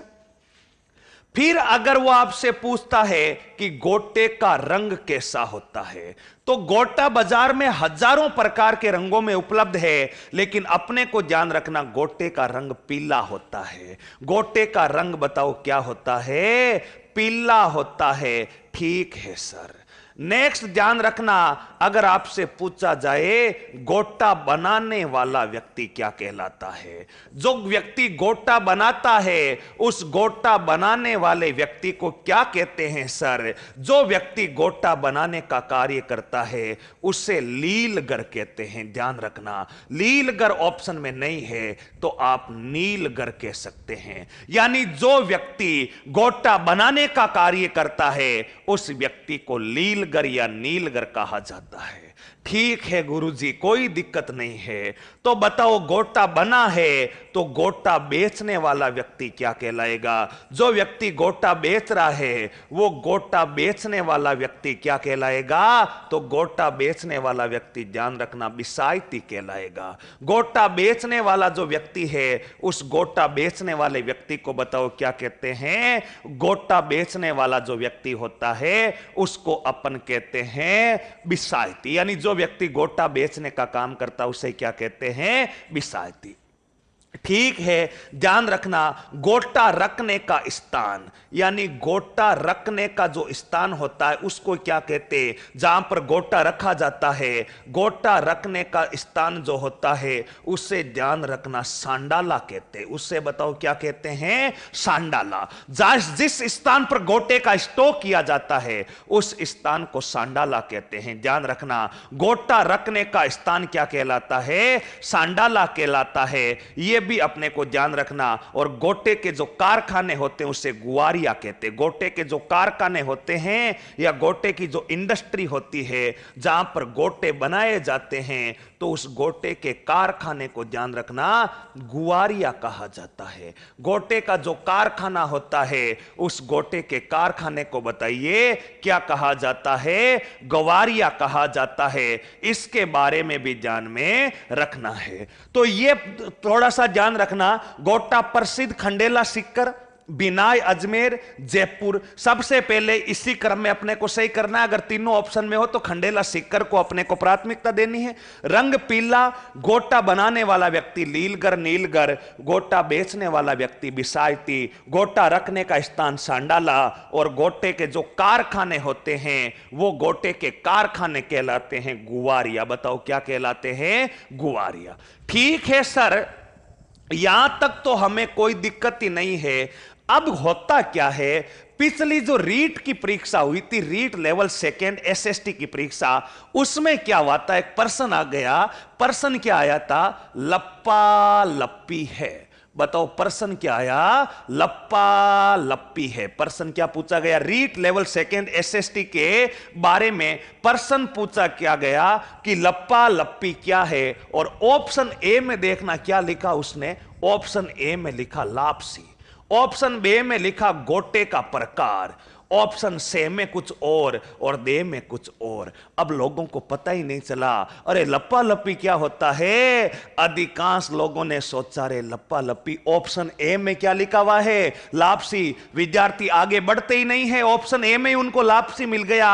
सोचा रे लापसी में घी डाल रखा है और लापसी लप्पा लप हो रखी है। बताओ लापसी क्या हो रखी है, लप्पा लप, और वो लप्पा लप होते ही लापसी गलत हो गई। लापसी बताओ क्या हो गई, गलत। ध्यान रखना दोस्तों, लप्पा लप्पी लापसी में घी नहीं डाला हुआ है, लप्पा लप्पी गोटे का प्रकार है। अधिकांश विद्यार्थी पिछले रीट के पेपर में इस लप्पा लप्पी को गलत करके आ गए, लापसी करके आ गए। सोचा लापसी में क्या डाला हुआ है, घी डाला हुआ है, और लापसी लप्पा लप हो रखी, और वो लप्पा लप उनका गलत हो गया। ध्यान रखना, लप्पा लप क्या हो गया, गलत हो गया। तो अब अगला बिंदु अपने को याद रखना, गोटे के प्रकार, यानी गोटे किस किस प्रकार के हो सकते हैं। तो ये गोटे के प्रकार कौन कौन से होते हैं, तो ध्यान रखना, गोटे का प्रकार होता है लप्पा लप्पी। बताओ लप्पा और ए लप्पी। आरएस के पेपर में यह प्रश्न पूछा जा चुका है कि लप्पा गोटा कहां लगाया जाता है। तो ध्यान में रखना, लप्पा गोटा कहां लगाया जाता है। लप्पा का अर्थ होता है चौड़ा गोटा। बताओ लप्पा का अर्थ कौन सा गोटा होता है, चौड़ा गोटा। यानी जिस गोटे की साइज चौड़ी हो उस गोटे को क्या कहते हैं, वो जो है वो ध्यान में रखना। गोटा जो अगर चौड़ा है तो उसे लप्पा कहते हैं, और चौड़ा गोटा ये लगाया कहां पर जाता है, तो ध्यान रखना, लप्पा गोटा हमेशा जमीन पर लगाया जाता। लप्पा गोटा हमेशा बताइएगा कहां पर लगाया जाता है, जमीन पर लगाया जाता। अब आप सोच रहे हैं गुरुजी क्या आपका दिमाग तो खराब नहीं है, जमीन पर कभी गोटा लगाया जाता है क्या। अरे जमीन का अर्थ मैं कोई आंगन की बात नहीं कर रहा हूं। महिलाएं जब जो राजस्थानी वेशभूषा के अनुसार, राजस्थानी वेशभूषा के अनुसार महिलाएं जो है वो लहंगा और कुर्ती पहनती है, और लहंगे के जो नीचे का जो घूम वाला क्षेत्र होता है जो जमीन को स्पर्श कर रहा है, उस स्थान पर आप देखना गोटे की एक चौड़ी पट्टी लगाई जाती है, और वो जो घाघरे के नीचे के भाग पर, लहंगे के नीचे के भाग पर जो चौड़ी पट्टी लगाई जाती है उसी को अपन कहते हैं लप्पा गोटा। बताओ कौन सा गोटा, लप्पा गोटा हमेशा जमीन पर लगाया जाता है। आरएस प्री का क्वेश्चन है, इसका भी थोड़ा सा ध्यान रखना। अगला बिंदु ध्यान रखना, अगला गोटा है लप्पी, और लप्पी ध्यान रखना, लप्पी गोटा लगाया जाता कहां पर लगाया जाता, तो लप्पी का अर्थ होता पतला गोटा। बताओ लप्पी का अर्थ क्या होता है, पतला गोटा, और लप्पी हमेशा ध्यान रखना किनारों पर लगाया जाता। बताओ कहां पर लगाया जाता, किनारों पर लगाया जाता है। अब आप कहोगे सर किनारों का अर्थ क्या है, किनारों का अर्थ है, महिलाएं आपने ओढ़नी देखी होगी, उन ओढ़नी के किनारे पर गोटा लगाती है, छोटी सी लाइनें जो ओढ़नी होती है उनके किनारों पर जो गोटा लगाया जाता है उस गोटे को कहते हैं लप्पी गोटा। ये दो गोटे ध्यान रखना, बाकी कोई सा भी गोटा पूछ ले कहां लगाया जाता तो आंख बंद करके बता देना, वस्त्र के मध्य भाग में लगाया जाता, वस्त्र के मध्य भाग में लगाया जाता। ध्यान रखना, लप्पा जमीन पर, लप्पी किनारों पर, और कोई सा भी पूछ ले कहां पर लगाया जाता, वस्त्र के मध्य भाग में लगाया जाता। दोस्तों ध्यान रखना इस बात का। अब देखना और गोटे के क्या क्या प्रकार हो सकते हैं, मैं लिख रहा हूं यहां गोटे के अन्य प्रकार वो कौन कौन से हो सकते हैं। तो ध्यान रखना गोटे के अन्य प्रकार में किरण, ध्यान रखना किरण किसी लड़की का नाम नहीं है, किरण किसी लड़की का नाम है नहीं है, किरण गोटे का क्या है, प्रकार है। किरण के अलावा मुकेश, ध्यान रखना मुकेश किसी लड़के का नाम नहीं है, मुकेश भी किसका प्रकार है, गोटे का प्रकार है। किरण, मुकेश, गोखरू। बताओ क्या है? गोखरू। गोखरू के अलावा बांकड़ी। गोखरू के अलावा बताओ कौन सा गोटा है? बांकड़ी। बांकड़ी के अलावा बिजिया। बिजिया के अलावा चंपाकली। बिजिया के अलावा बताओ कौन सा गोटा है? चंपाकली। ये सारे के सारे किरण, मुकेश, गोखरू, बांकड़ी, बिजिया, चंपाकली, ये सारे के सारे गोटे के प्रकार होते हैं। एक यहां पर विशेष ध्यान रखना है, नोट लगाकर, एक गोटे का प्रकार होता है लेहर गोटा। अगर वो स्पेशली आपसे पूछे कि लेहर गोटा कहां का प्रसिद्ध है, तो ध्यान रखना इस लेहर गोटे का निर्माण केवल जयपुर में ही होता। वैसे गोटा कोई सा भी प्रकार पूछ ले तो आप गोटा यही बताओगे, लेकिन अगर वो स्पेशली आपको नाम दे कि राजस्थान में लेहर गोटा का निर्माण कहां होता है, तो एक विशेष प्रकार का बुदबुदिया नुमा गोटा होता जो ऊपर से फूला हुआ गोटा होता है, उस गोटे को अपन लेहर गोटा कहते हैं। और ये लेहर गोटा बताइए कहां का प्रसिद्ध होता है? ये लेहर गोटा अपने जयपुर का प्रसिद्ध होता है। तो ध्यान रखना, गोटा खुद एक वस्त्र होता जो महिलाएं अपने वस्त्रों की सुंदरता बढ़ाने के लिए लगाती है। गोटा प्रसिद्ध खंडेला सिक्कर बिनाई अजमेर जयपुर का, रंग पीला, बनाने वाला व्यक्ति लीलगर, बेचने वाला बिसायती, गोटा रखने का स्थान सांडा वाला। गोटा के कारखाने क्या कहलाता है? गोवरिया। गोटे के प्रकार लप्पा, लप्पी, किरण, मुकेश, गोखरू, बांकड़ी। तो अब इनको आपको कुछ नहीं करना है। हाँ, ये गुलाल गोटा या लेर गोटा एक ही बात है। तो देखिएगा, आपको कुछ नहीं करना है, ये इधर वाला याद करना है, बाकी तो सीधा याद रखना। लप्पा, लप्पी, किरण, मुकेश, गोखरू, बांकड़ी किसके प्रकार है? गोटे के प्रकार है। लप्पा, लप्पी, किरण, मुकेश, गोखरू, बांकड़ी। लप्पा लप्पी तो आपको याद रह ही जाएगा, लापसी आपको याद आ ही जाएगा, भूलोगे थोड़ी। लापसी में घी डालोगे तो वो लप्पा लप हो जाएगा। क्या हो जाएगा? लपालप।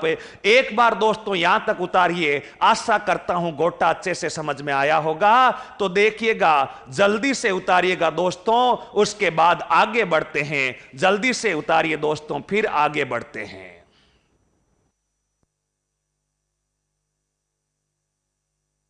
जल्दी उतारो मेरे प्यारे दोस्तों, उसके बाद आगे बढ़ते हैं। उतार लिया क्या? जल्दी से जल्दी उतारो भाइयों, जल्दी उतारो।